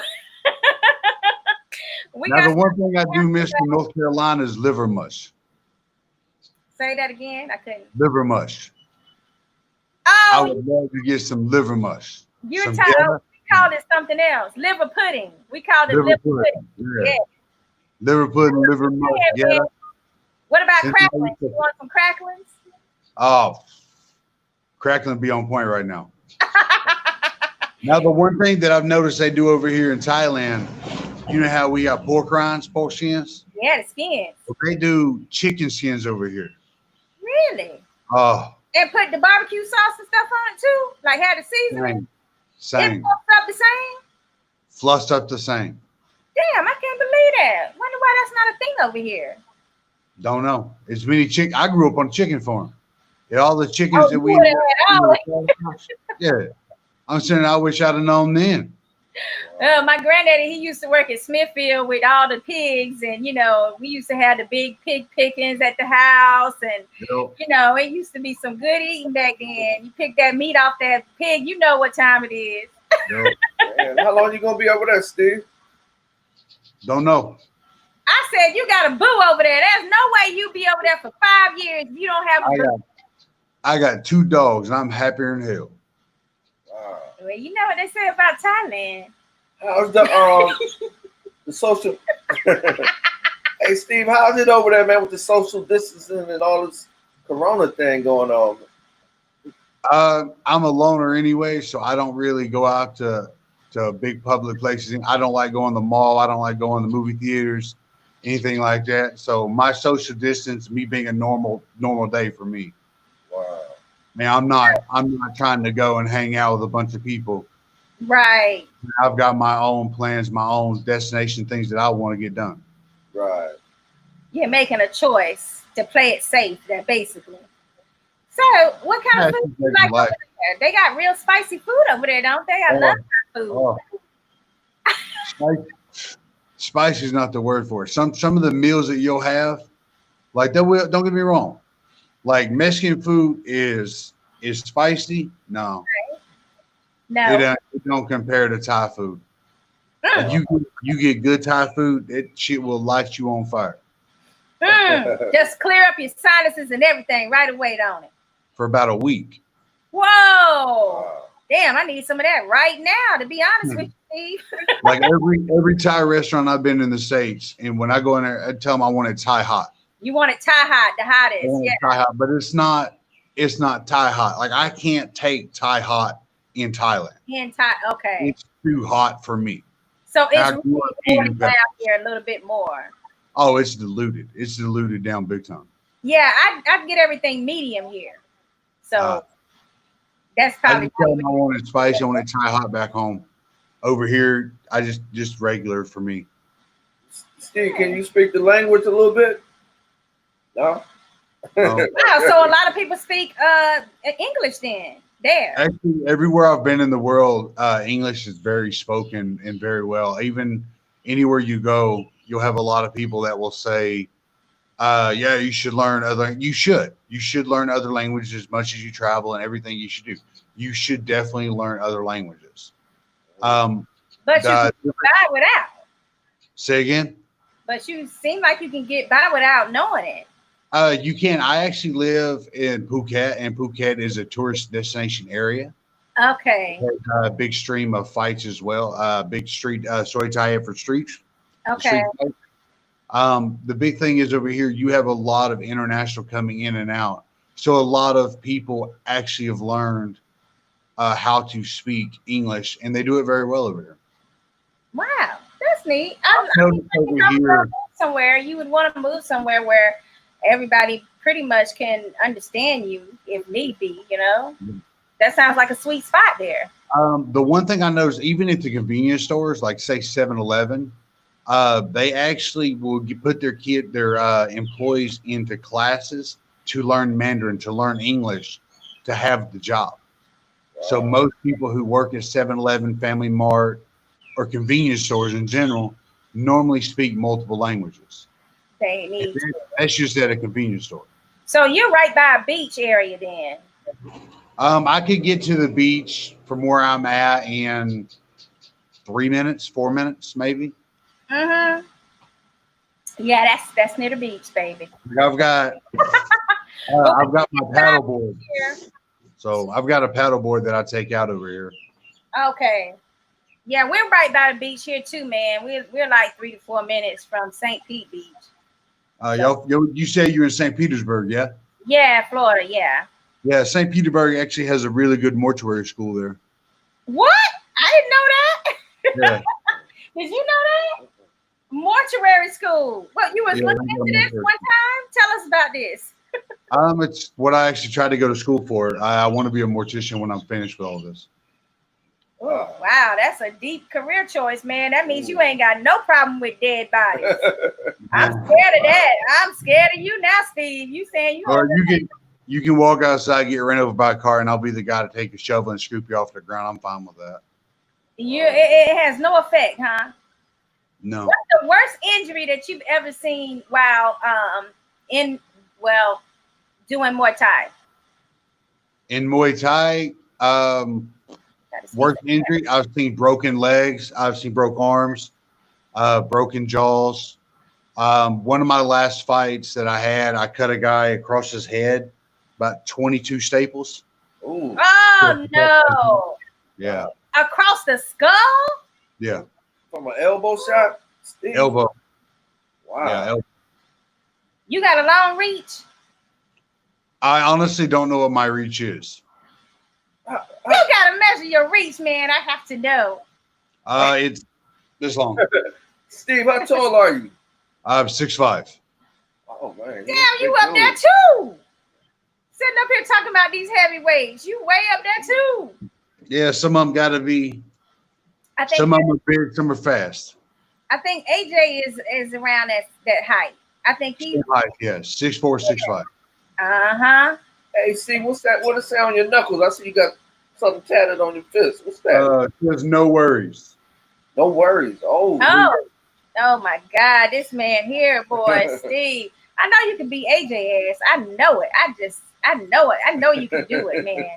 I know it. I can't wait to see Steve in action. Me either. What's going on? What's the next deal for you? Wait until this thing is over. I'm still in line back for another WBC Muay Thai shot again. Uh-huh. I'm still ranked in the top. Ranked right now, I believe it was top 3 in the world still. They just combined the heavyweight and super heavyweight divisions. The title's vacant right now, so as soon as we're trying to get it going. Man, I was supposed to fight for the Massa belt, kickboxing, MASA down in Australia the week before the lockdown kicked off. Damn, let me see your dog. He cute. He got a pretty color. What's his name? Hey. This one's Cookie. Cookie? Cookie's cute. Cookie. I got potato on the ground over here. Clarence said, I told you he was scary. Hell yeah, he talking about he'll pick up a dead body and embalm it and everything. Yo, but COVID got people scared. Like some of these mortuaries around here are like closed. They ain't even accepting nobody's because they say they not, prepared to handle. Well, you got to remember because it is the pathogen, the way it can be transmitted, as well as what is the one thing that they were saying about the COVID, the corona, whichever one you want to call it. It is not good for the elderly. Yes. Sick. There are a lot of people that are morticians, funeral directors that are older. That's so true. They are actually looking out after themselves. Okay, so it's an older generation. It is an older generation. So that is a good path, like a good career path, since a lot of them are older right now to get into, I guess. Right. What are the 2 oldest professions in the world? Porn and and what? Mortician. Prostitution and mortuary science. Wow. And mortician. Barbershops. I mean, you can get your mom and your pop to cut your hair. Yeah, But yeah. not everybody wants to throw somebody's body in the dirt for them. That's right. And then there ain't a lot of people. There's a lot of people who don't have the body or the willpower to go get paid to fuck. Yeah, like men. So, I mean, yeah, there's a lot of people, and then there's also people that have no problem with it. So, like, Exactly. Hey, I think I'd make more money getting rid of the body instead of getting paid for sex. Steve, I know you were talking about injuries earlier. I wanted to know what was the worst injury that happened to you. I think it was my shoulder. I've got 5 pins in my left shoulder. Oh, okay. I were playing arena football. Oh, football. Now you was doing arena football? No, shit, hang on. Oh, I see it now. I've actually, I played for Campbellsville University up in Kentucky. I played 2 years arena football up in Erie, Pennsylvania. You done did everything. You done been in the football sport, Muay Thai. Now you're going to try to transition into the bare knuckles. I mean, is there anything left that you want to do in combat sports, really? I want to fight left way. That's an actual person? Who's that? Left way? No, left way. Left way. Left way is the art of 9 limbs. It's Muay Thai with headbutts. Wow. Oh, Left way, basically left way is bare knuckle Muay Thai with headbutts. Damn. so it's all 3 disciplines in there. Pretty much, yes. Damn, what is Claire saying now? I am calling Shannon Briggs tonight to tell him stay away from you. Look, Shannon, where are you? Let's go, champ. Because now you're going to have to get into it with your champ head. Told you was okay to be on the show and you ain't show up. He must have found out. He must have looked and said, "Oh, he's after me. I can't, Steve. No." Oh hell, he probably went to bed early. You think that's what old people? You think he's that old? I'm not young myself. Yeah, he's a lot older. He had to go to bed early. Oh my gosh! Now tell everybody where we can find you at, Steve, because when you get that bare knuckle fighting champ, or what was his Spartan fighting bare knuckles club fight? I need to get the information on that one to look up his because I hadn't seen it. Yeah, I haven't seen it yet either because I didn't realize he was saying that they actually fighting on a pit of hay. Yeah, that's pretty nice. Small area, the better. Nobody can run away. You don't want nobody to be trying to get away from you, huh? Hell no. Shit, at 6'7", I wouldn't. Yeah, I'd be like, nah, come on, I've got something for your ass too. I wouldn't be scared. Easiest way to get a hold of me is through either Facebook or Instagram. My Instagram is Panda Banks. Facebook is Steve the Panda Banks. Where'd you get that name from, Panda? Actually, I fought in a card in China in 2009, 2010 in Beijing, China. And I used to go by Lamb Chop. And Lamb Chop, okay. I had mutton chops like here. I used to cornrow them down the side of my face. Well, I went over there and then they introduced me as Shung Mao, and I asked us what is Shung Mao? What does it mean? They're like, oh, panda. And I was always told whenever you fight, anytime you ever go to Asia, whatever nickname they try to give you over there, that's the nickname that you go by because it's a respect thing. Okay, yeah, I can see that. So it's like I'm gonna respect the fact that you came up with this name for me. I'm a big panda and love it. One of the good things about me being called the panda is because obviously the pandas are from Asia, they're from China. Right, yeah. So, for me, it actually benefited me very well for some of the fact that my nickname is the panda now. I live in Asia right now, and I'm big. Is it way cheaper to stay there than it is over here? Hell yeah. Even if you were in like Kentucky or West Virginia? Way cheaper here. Wow. So you can actually get a decent meal, like an average decent meal for like $4, $5. What you're going to pay $15, $20 in the States for. Right, with a drink, yeah. Steve, you see a lot of black people over there? Yeah, actually, you do. You actually see a lot. When I was over here, I actually have a lot of friends of mine that are from England, that are from like Birmingham area, and they're black. And man, when some of them talk, it's funnier and shit just to listen to them. Oh, for real? Because you just don't expect, like, especially coming from the States, from the South, this is not something you actually hear a lot of. Are black folks speaking with an English accent? Mm-hmm. Right. Yeah. And then when they do, you're like, oh, okay, makes sense. Now, English rap, I like it better than I do some of the newer rap. Wow. Well, that's everybody, man. That damn new rap over here is garbage. Hey, Steve, what about the weather, man? Is it hot over there right now? Yeah. You know? What's the average temperature per day? 85, 95. Ooh. Oh shit, that's the same thing here, man. I want to go somewhere where it's cooler than it is here. This shit is outrageous. Certain time of the day, it feel like you gotta remember, like down there in St. Petersburg, like here, it's a high humidity. That's right. Yeah. So regardless, you can be like, oh, it's 70 degrees. Why am I still sweating? That humidity will kick your ass. Wow. You know what I was gonna say? My daddy, he says he would never visit that hemisphere because it's a lot of stuff over there that'll kill you. Is that true? Yeah, that's very true. I walked my dog once and saw a cobra crossing the road. Oh my God. That's one of the things you're like, yeah, I'll turn around. I'll go the other way.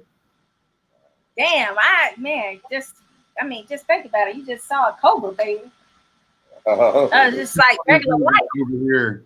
Don't get me wrong, like, even in Australia, they've got way more things that'll kill you down there.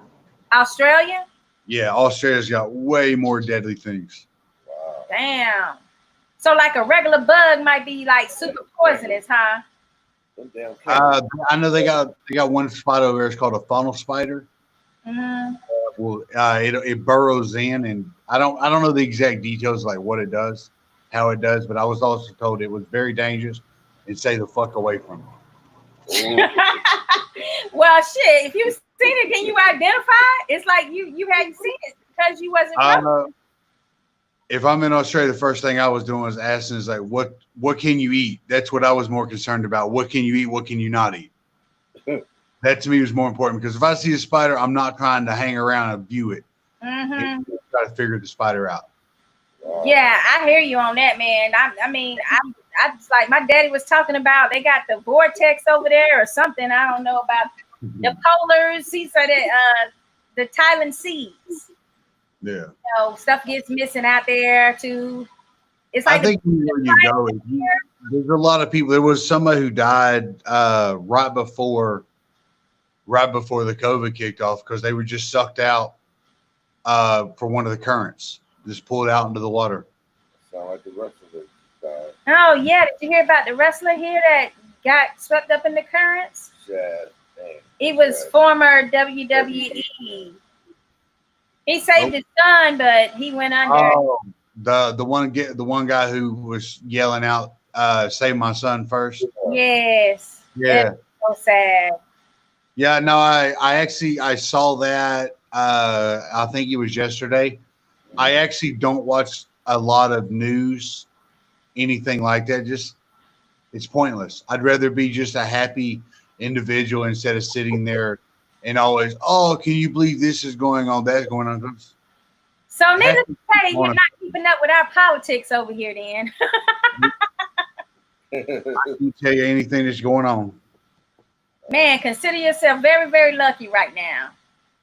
I haven't owned a TV since like 2000, 2001. Wow. Oh, you mean business over there? Like you ain't playing. I just don't see the point in sitting down watching a TV show that means nothing to me. Well, we lost an Australian boxer that fought Duran, Roberto Duran. His name is Hector Thompson. He got sick, right? Yeah, he was sick. Yeah. At the age of 70. So rest in peace to him as well. Yeah. It's been a lot of people that we've lost in the boxing community here from COVID too. Who was the boxer that I keep going through my head? I keep thinking is Earl Spencer or Crawford that was in a car crash.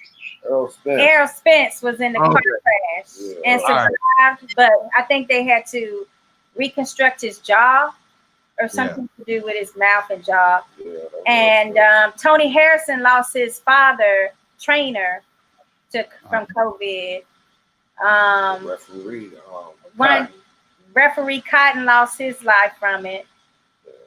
Wasn't there a African Americans here, man? There's a lot of African Americans actually dying from this disease over here. It's targeting us bad. What did it all say? It was also targeting elderly and sick and overweight and they will tell you in general, like 50% of the people that's passing away are minorities, and then so as soon as people find, as soon as the government found that out, they were like, okay, we can go back to work then. You know how it is here. It's like fuck them, you know what I'm saying? Like, okay, we can go back to work. It's not, to do with us. Well, unfortunately, I understand the aspect of behind people wanting to go back to work, because it's also, you don't want to be under the government's thumb. All right, well, here's you a payout. Here's you a monthly little stipend that you can survive on. But it doesn't cover your mortgage. It doesn't cover your other bills. It gives you enough for food. And then in 2 months, you're still going to be struggling trying to get by. Right. I understand if it directly affects you to where you cannot go out and earn a living to provide for your family. Okay. If you cannot provide for your family, what's going to stop you from taking a gun, going next door, shooting somebody and cleaning out their kitchen? If you're hungry, you're hungry. If you have children that you got to worry about, your children come first. I understand that, but I do feel like if you go out and you end up dying, how you taking care of your kids then? Like you still ain't taking care of home and not being able to feed your kids and provide for your family, you're gonna die any damn way. That's the thing. But this should just be short term. I'm hoping that this is just short term. Yeah. I'm not hoping that this is nothing that's gonna be lasting for 2 years or something like that.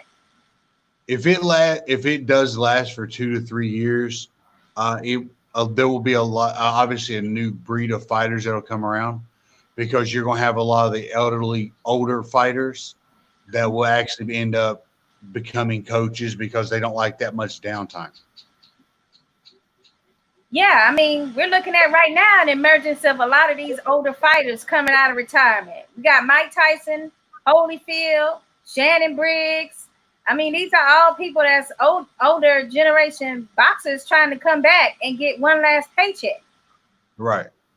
I mean, the one thing that, if you look at Mike Tyson, Holyfield, if they come back and actually do a fight, they'll probably get paid more now than they've ever been paid in their whole career in the past. Right. Yeah. It's the same thing with ladies where, you got people like Chevelle Hallback and Christy Martin and stuff like that. They ain't near as making much money as Clarissa Shields is going to make. And she's got less competitive fights. Right. Unfortunately, regardless of when it comes to combat sports, people are going to look at females and the first thing going to go, there's not going to be a lot of knockouts because there's no power there. I've seen female fighters who throw better and harder than men. And it's one of those things that, unfortunately, regardless of what you look at, they're always going to look at going to, the heavyweights are the ones where you're going to get knocked out. Well, you go all the way back. I remember when people were saying that Floyd had no power in his hands. He didn't go for knockouts. You look at the beginning of Floyd's career, he was knocking people out. Yeah. Right. A lot of people don't want to accept the fact that Floyd was smart in his career and he grew.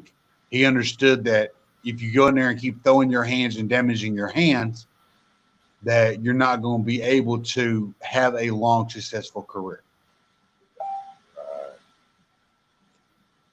Oh, okay. I'm sorry. Somebody was saying that they didn't see the feed anymore, the live stream that we're talking on. But it's still saying live and we still on here. I don't know. He's saying he didn't see it. So let me just share it to him one more time. Is there anything else you want to talk about as far as being able to transition? What's making you actually want to leave Muay Thai and go in a different direction? Is it just financial, or is it something like you just feel like you want to challenge yourself? I'm actually not leaving Muay Thai. I still plan on fighting Muay Thai. Okay. I just think it would be a nice little collection to add to my WBC Muay Thai title on the wall. I can put the Police Gazette up there right beside it and be the first one to hold the WBC title as well as the Police Gazette title. Okay, so both at the same time if possible. A lot of these people, they want to lock you into a contract that you can only fight for them. How do you feel like you're going to handle that? Okay, if you want me to sign a contract to only fight for you, put your money where your mouth is. If you want me to fight in just specifically kickboxing, Muay Thai, okay, then you need to be able to keep me active. You can't. I don't want to be put on a shelf to where I can't fight someone else. What was the one? I don't remember the act, but because you can say that. Conor McGregor was an MMA fighter. He fought boxing.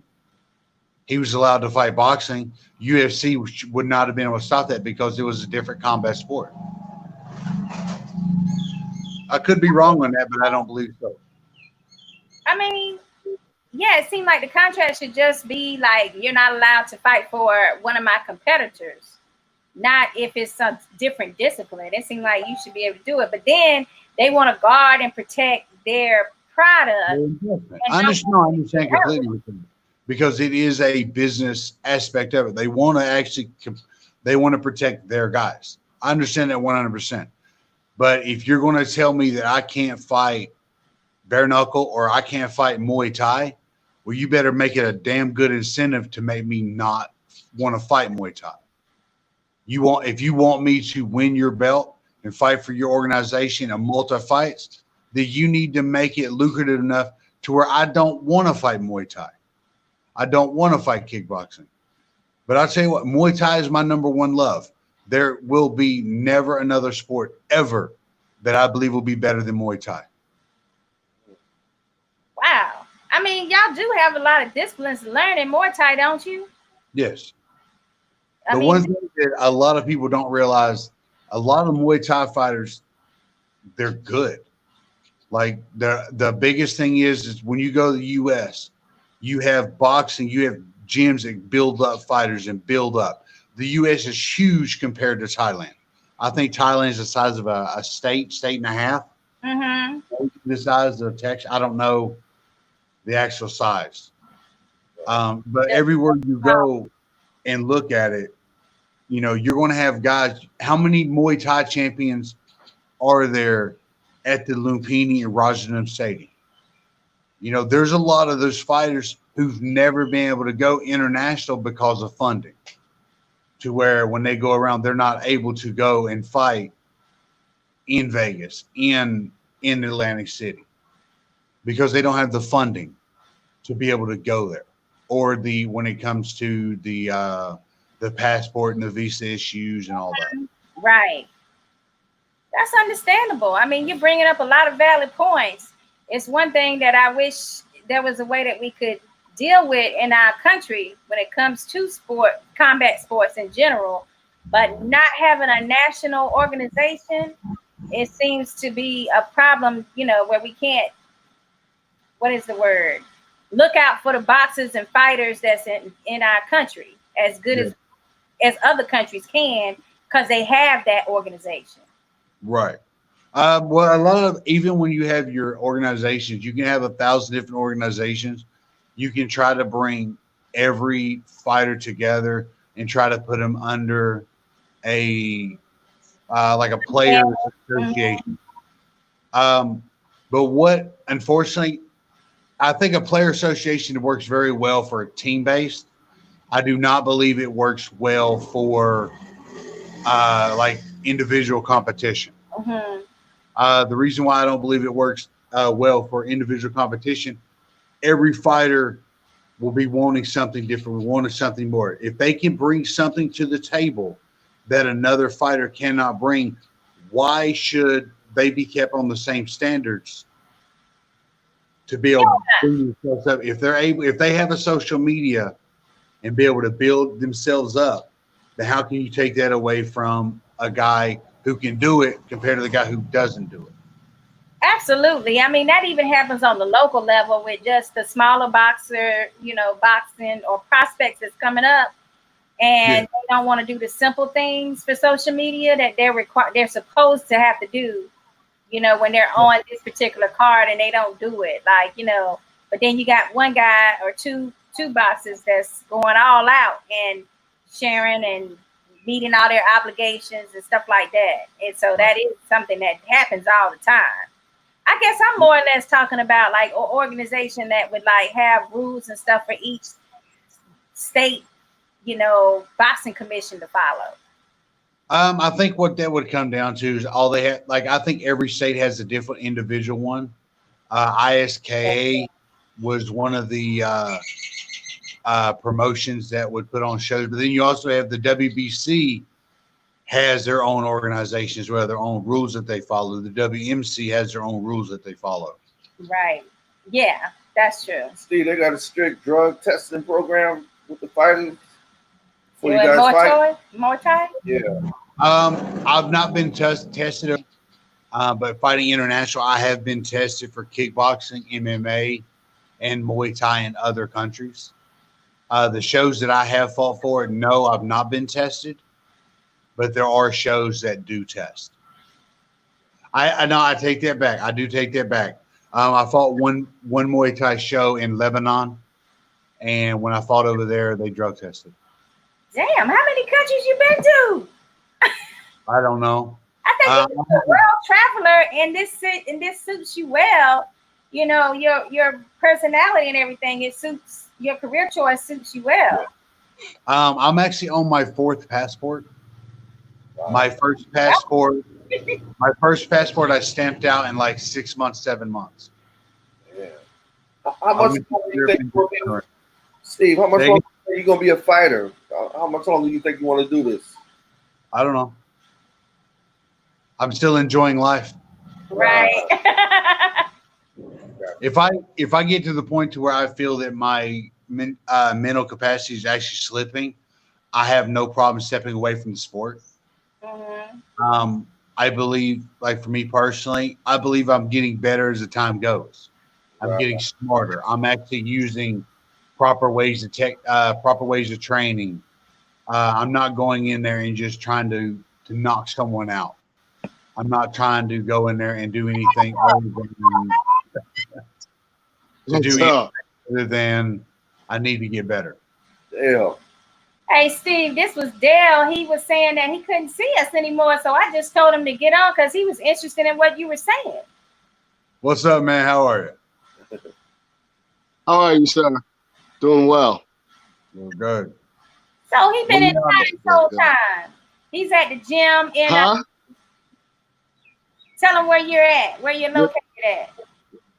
Yeah, I'm in Pompano Beach, Florida. I was training some fighters at the Ace Velez gym, working with Rosalinda.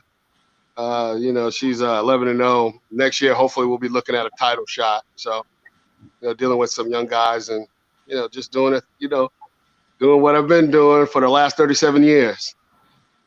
You know, trying to make it happen. He was in it 37 years. I'm getting tired. I'm 40. I could do this about 4 more years, and then I'm gonna call it a career. You saying that shit now? You ain't gonna do it.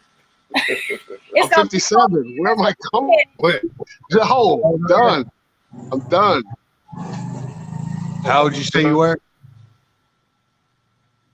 I'm 57. 57. Okay.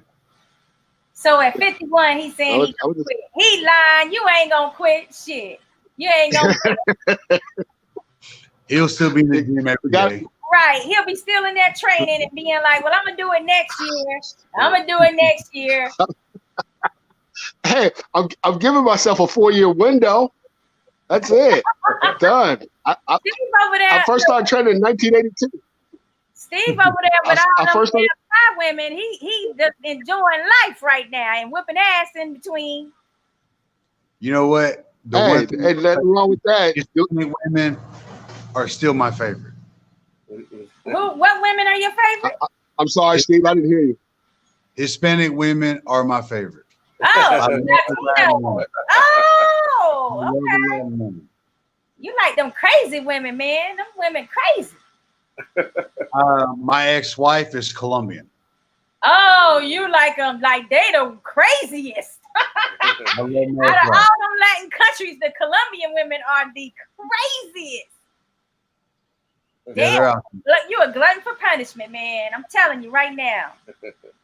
If you're gonna do it, do it My right. Puerto Rican wife, and she is hell, man. She put them through it. I'm telling you. Woo, you just a special breed of man that won't deal with all that. You even It's looking better and than my sound like a woman, they like, who the hell you looking at? You know.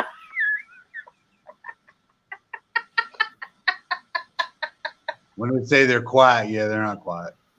They're like, So you gonna settle down one day though? You think you'll move back to the States, or you think you'll settle down in your Thailand? I will eventually move back to the States. When? I don't know.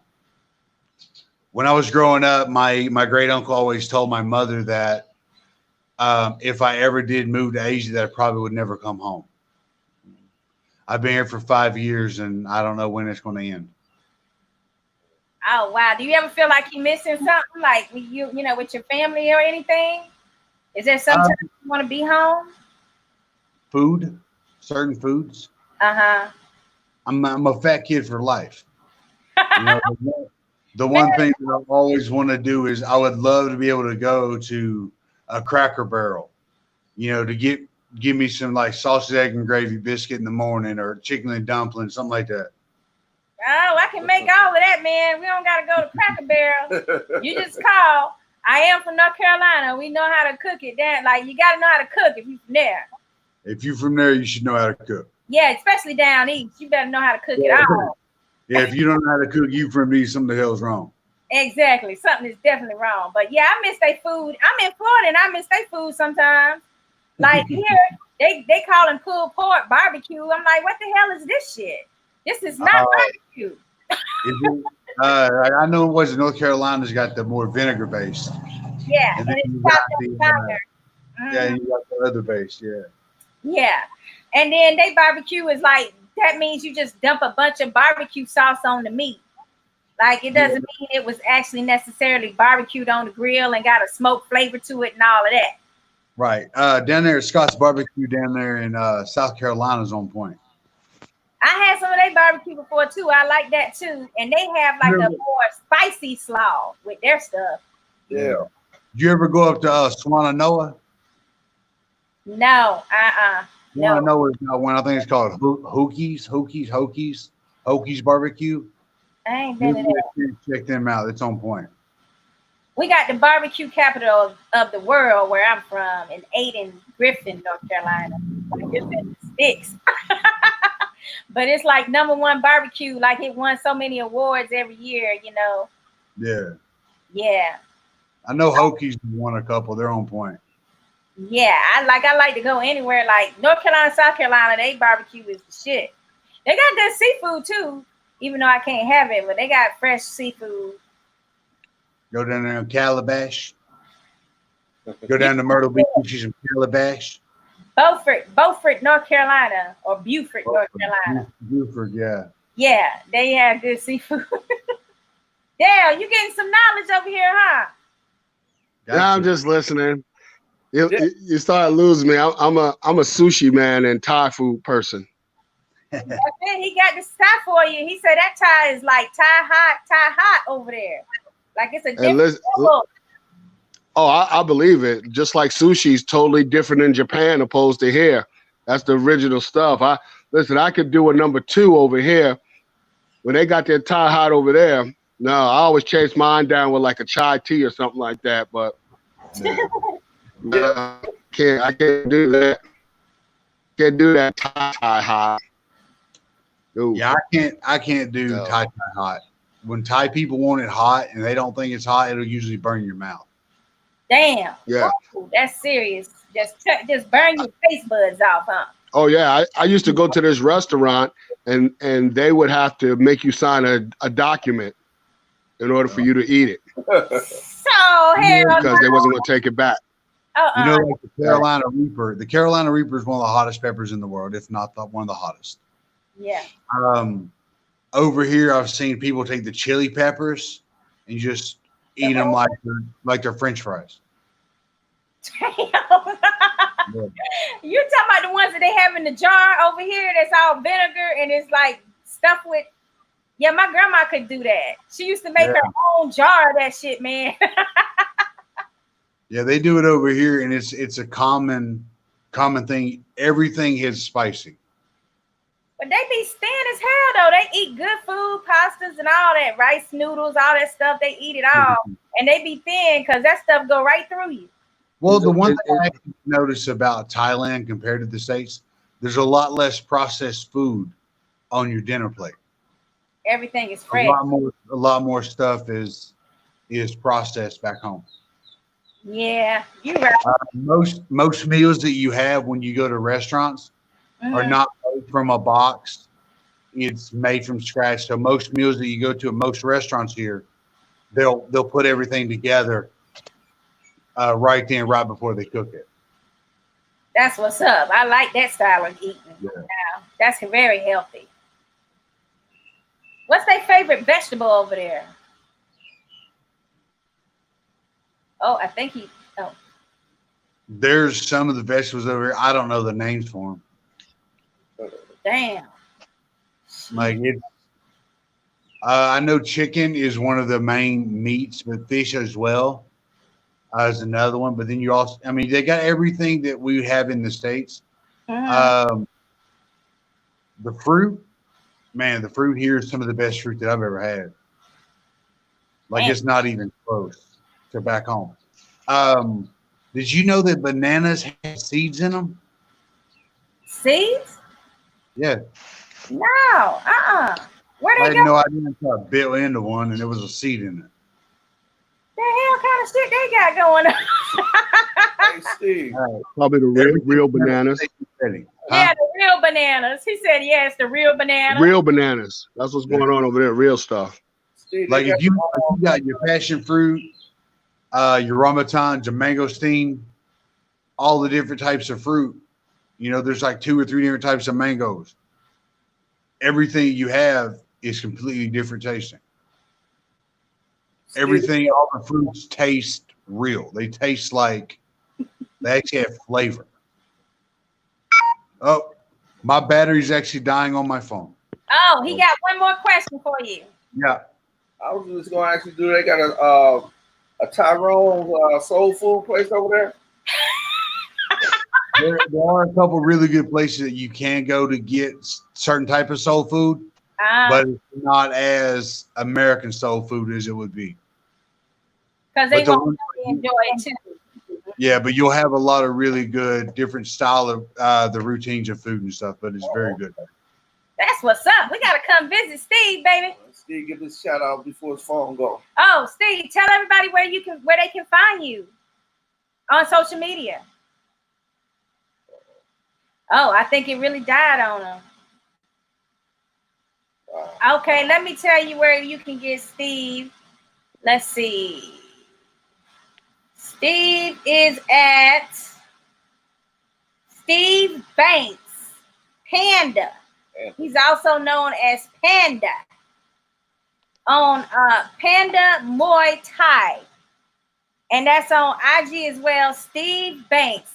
Guys, please make sure you sign up for Steve. He's a great guy. I really like his attitude. I like his personality. And now he's a hometown boy too. He's from North Carolina. You think he come out on that Panda song? Like, Panda, Panda, Panda, Panda. Panda. You talking about designer? Yeah. Yeah, I doubt it, baby. I'm sure it's like an Asian version that he's doing over there in Thailand. I've been talking to him for about 2 weeks now, and he never once said anything about being over in Thailand. That's how cool he is. Like he don't even mention it. Like it's no big deal. Yeah, I thought you bought one of our hats. I see our logo on your hat. It's not yours. I didn't buy one yet. Get on that I didn't buy website. one yet. They look like the logo on your hat. We got some masks coming soon. Yeah, I gotta get one. I gotta get one. Yeah, we made. I see this guy was calling shot. Yeah, he was Going calling on here. Shannon Briggs. I see he was. Yeah, he's a WBC Muay Thai. and Muay Thai. He got a WBC belt. Shannon ain't gonna fight him. Shannon doesn't even know him. I mean, he may know him, but who's gonna bring Shannon the money? Tyson or him? Tyson. So you think that's real? You think that's really a negotiation going on between him and Mike Tyson? I don't believe it. I think they have the potential because of what Shannon said. I mean, Shannon looking for a big payday. Mike ain't trimming down for no reason. And he's he wants to make a run at it one more time. I don't know what he'll get, but I mean, it's the powers that be. You think Mike Tyson will fight bare knuckle fighting? No, he's not gonna fight bare knuckle fight. No more than no more than your last guest would turn and go to the pro and put on gloves. Well, here's the thing, though. Can't make no money. That the Holyfield 3 and Tyson exhibition fight would be probably the first best thing for Mike Tyson. And then if he wants to go from there to the best fighting champion against Shannon, then think about it. I'm saying it should be in that order because he needs to warm up with this exhibition bout.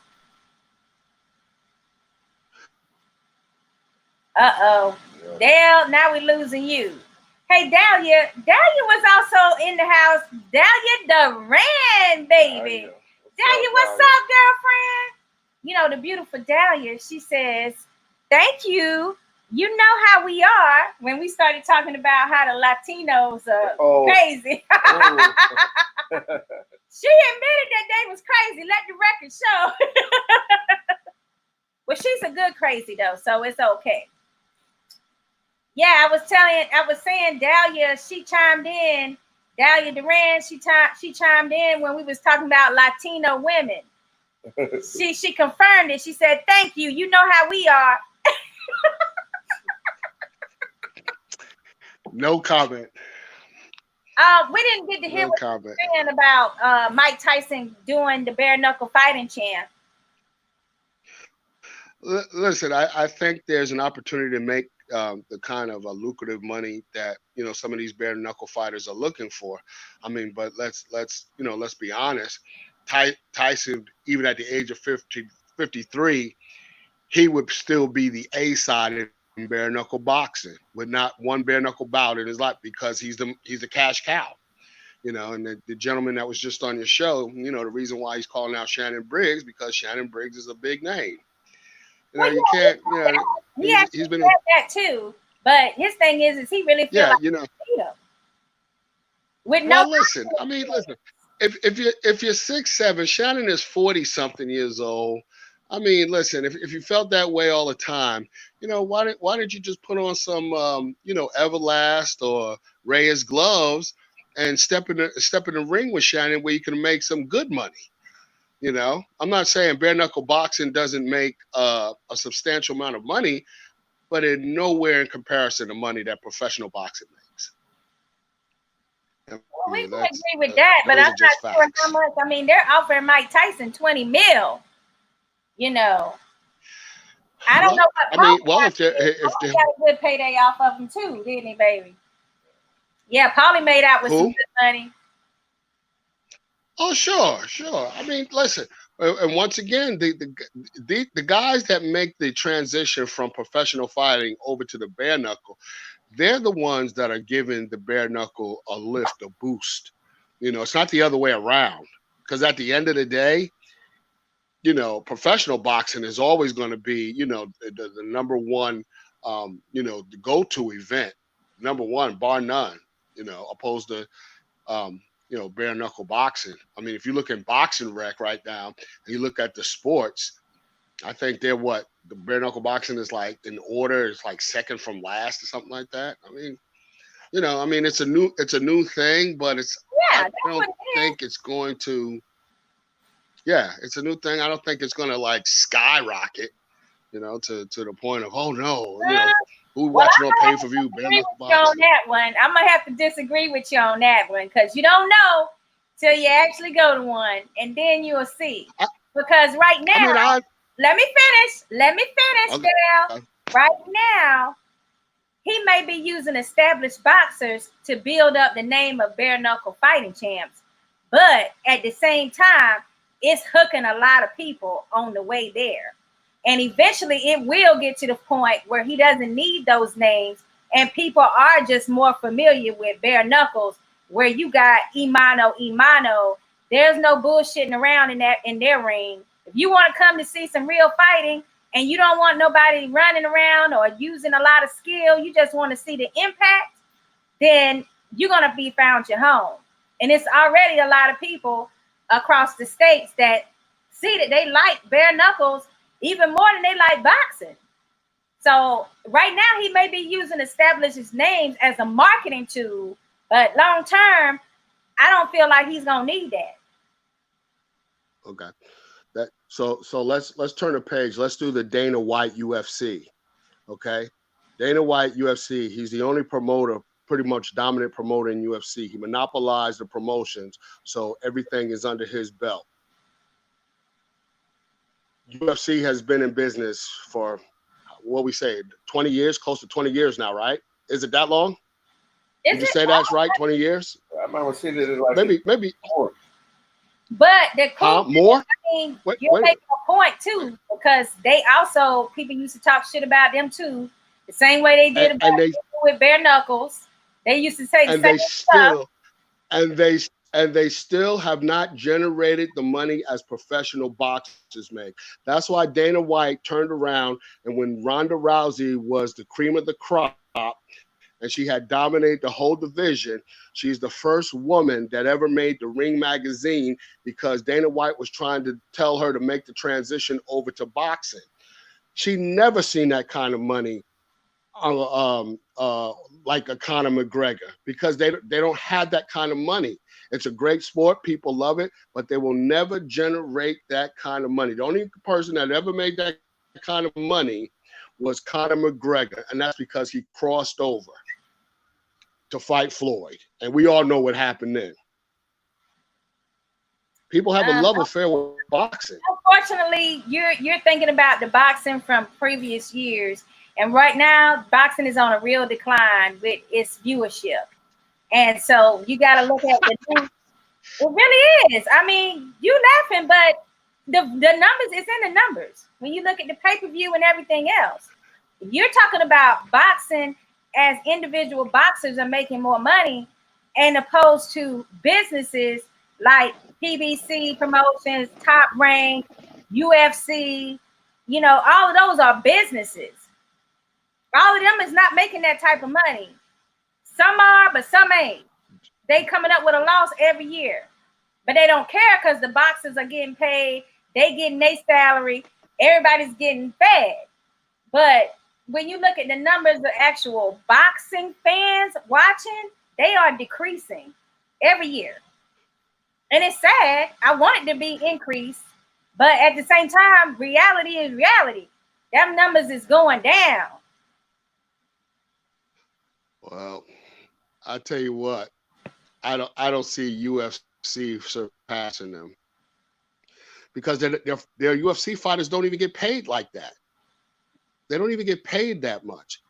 Name one UFC fighter other than Conor McGregor that one fight ever raked in $5 million. That also, you're right about that. Until they get to a certain level, they're not making that type of money. But they make more money as prospects. They make more money as prospects than prospects do in boxing. But then it flips as you get more established as a boxer. Then the boxer makes more money than the established fighter. So it's like it's flip flop. But if you think about it, I mean, if Conor McGregor is only if he only made like it's not like he only made money with Mayweather. Like he was able to garner enough people to follow him and make the most money over in UFC that he became even a target or somebody that they would want to link up with to make more money with a fight with Mayweather, or like now Oscar De La Hoya wants a fight. Like they still had to build him up to a certain level to where it was a lucrative enough deal that both parties would benefit from it. That's what type of star power Conor McGregor has. But it's not because he's necessarily UFC or MMA fighter. It's because he has the right type of star quality. Well, what you think, baby? It's the star quality of Conor McGregor, or is it the UFC? Conor, his things he do outside the ring and his personality, I think he sells himself. Yeah, he has the right star quality. He took a lot of stuff from Floyd, with the money and the bragging, and, so. Yeah, it's about the personalities and the money they making, but that's what Dave Feldman has been able to do. He's been able to poach a lot of the MMA fighters because they don't feel like they're getting paid what they should in UFC, and they're saying that Dave is paying. That's like that. Like they saying that Dave is paying more, an MMA fighter more than if he was. Oh, we lost Dale. But he said that we lost. He's saying that he was able to get some of the MMA fighters to want to do bare knuckle fighting champs because he's paying them more than Dana White was. So that's another avenue for money for them. But it's also another avenue for money for an older boxer. So it's like that's what makes it a good lane because you're grabbing fans from both disciplines, like, and making super fans with bare knuckles. One thing I do like about the UFC, I kind of was boxing, it's more like how they kind of under one umbrella, and you got one champion. Yeah, they do have more. They have one champion for one division. That's what it is. And like you gotta fight each other. The best have to fight each other. That's something that's been lost in boxing now because they don't want to fight each other. Belts. Right. So too many belts, too many divisions. Even like with the video games, like, they're able to do it because they all under one umbrella. But boxing, you got everybody with separate this. You got to do separate contracts for each personality, each fighter. Makes it hard to even do a boxing game because everybody's so separate. Right. You're not under an organization. Kind of just like how you had the NFL had a Madden every year. They under one umbrella like the NFL, where they could just do a UFC game every year like that. Right. Yeah, like that's what we wanted from EA Sports. We've been wanting them to update that game. But it's too much hassle for them. Dealing with so many different people. Right. And then you can't put a Floyd Mayweather as a boxer. How you gonna have a boxing game right now without a Floyd Mayweather or without a Wilder or without some of these top tier boxers because they're not involved with it or want more money than they want to give them for their image. Oh, we got Clarence. He says a little longer. Too much ducking. And he says Boxing Playhouse rocks. Thanks, Clarence. It is a lot of ducking, but that stuff gets cut out with the UFC and the bare knuckle fighting champs. And it's like this. All of these bare knuckle fighting champs and the bare knuckle Bale fighting clubs over in the UK, all this emergence of these new combat sports that are original sports, by the way, they're just bringing them back. They're revamping them. My original question tonight, remember, Clarence, my original question was, what is making these fans gravitate to these new old school fights that are back on the scene? So, I guess, what do you think the answer is after listening to Christian? So shout out to Christian that came on tonight from the UK. And after listening to someone like Steve that's been in a different discipline and now wanting to get on to bare knuckles too. You said, what was the question? The question that I asked originally is what is making fans want to gravitate to this new version of the old school bare knuckles boxing? Like, what is it about it that is so tantalizing to fans now? I think people like that, that action is right there, right there, no room to run. They like that barbaric. They want the action. Yeah. They like the action. They like the blood and like the Spartacus type. Bare knuckles. Yeah. They know they're gonna see some blood, No, they're gonna see some action. Want to see some blood, so. And they match the best up with the best. I mean, you got a Artem Labov versus Jason Knight. And it ain't all, you got a Helen Peralta against a Christian. You got a Reggie Barnett against a Johnny Beckford. Like, you're getting people that's evenly matched. It's not all brawling. You do got some guys, some of the heavyweight dudes Sherman. that got skills. Yeah, Sherman Chase. Yeah, he was just in a UFC skills. Fight too. Yeah. Yeah, shout out to Sherman Chase for his great win. Oh yeah, it's not all brawling because Sherman Chase, he got some boxing skills.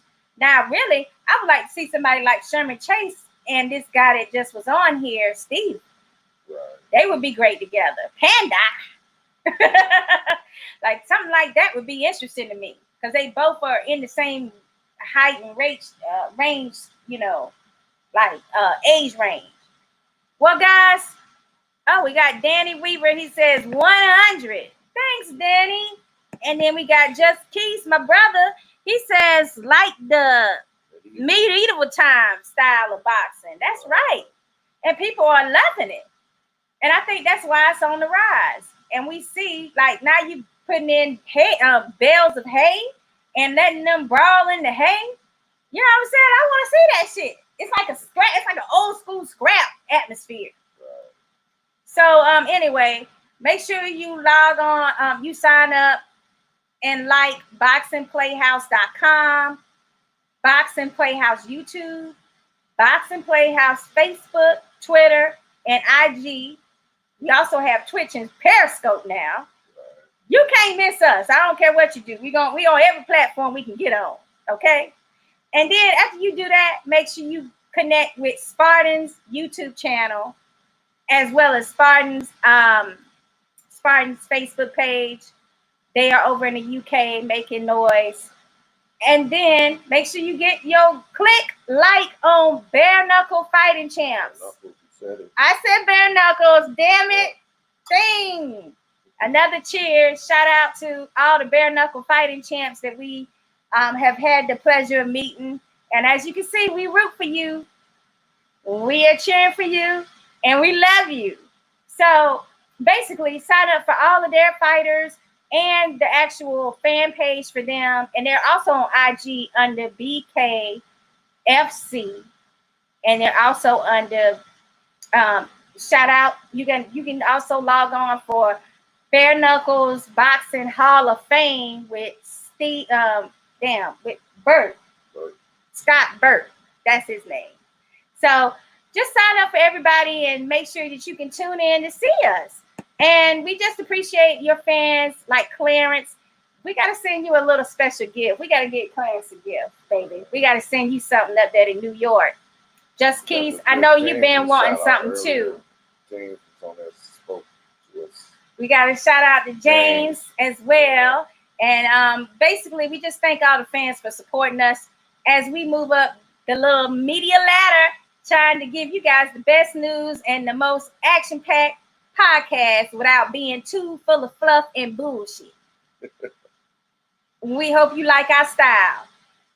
And then Clarence says, like I said, I'll pray to see a parking lot fight.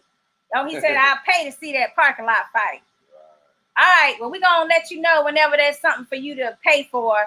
I think Christy Martin has a fight that's going to be pay-per-view that you can pay some money to see. I think it's $19.99 for her fight. It might be $14. Well, either way, it's $19.99 or about $20 for you to see her fight that's coming up. So it's going to be over in Jacksonville.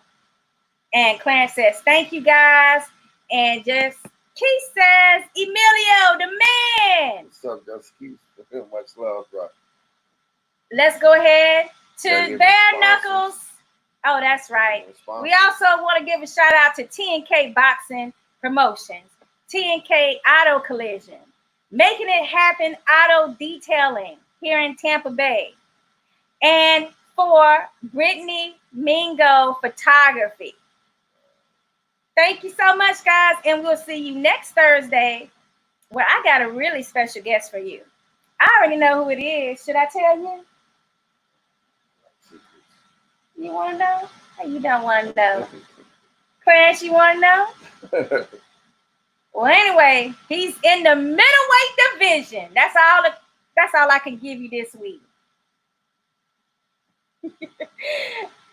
Good night, guys. Baby, you can't do no more bare knuckles. That keyword was like really bad.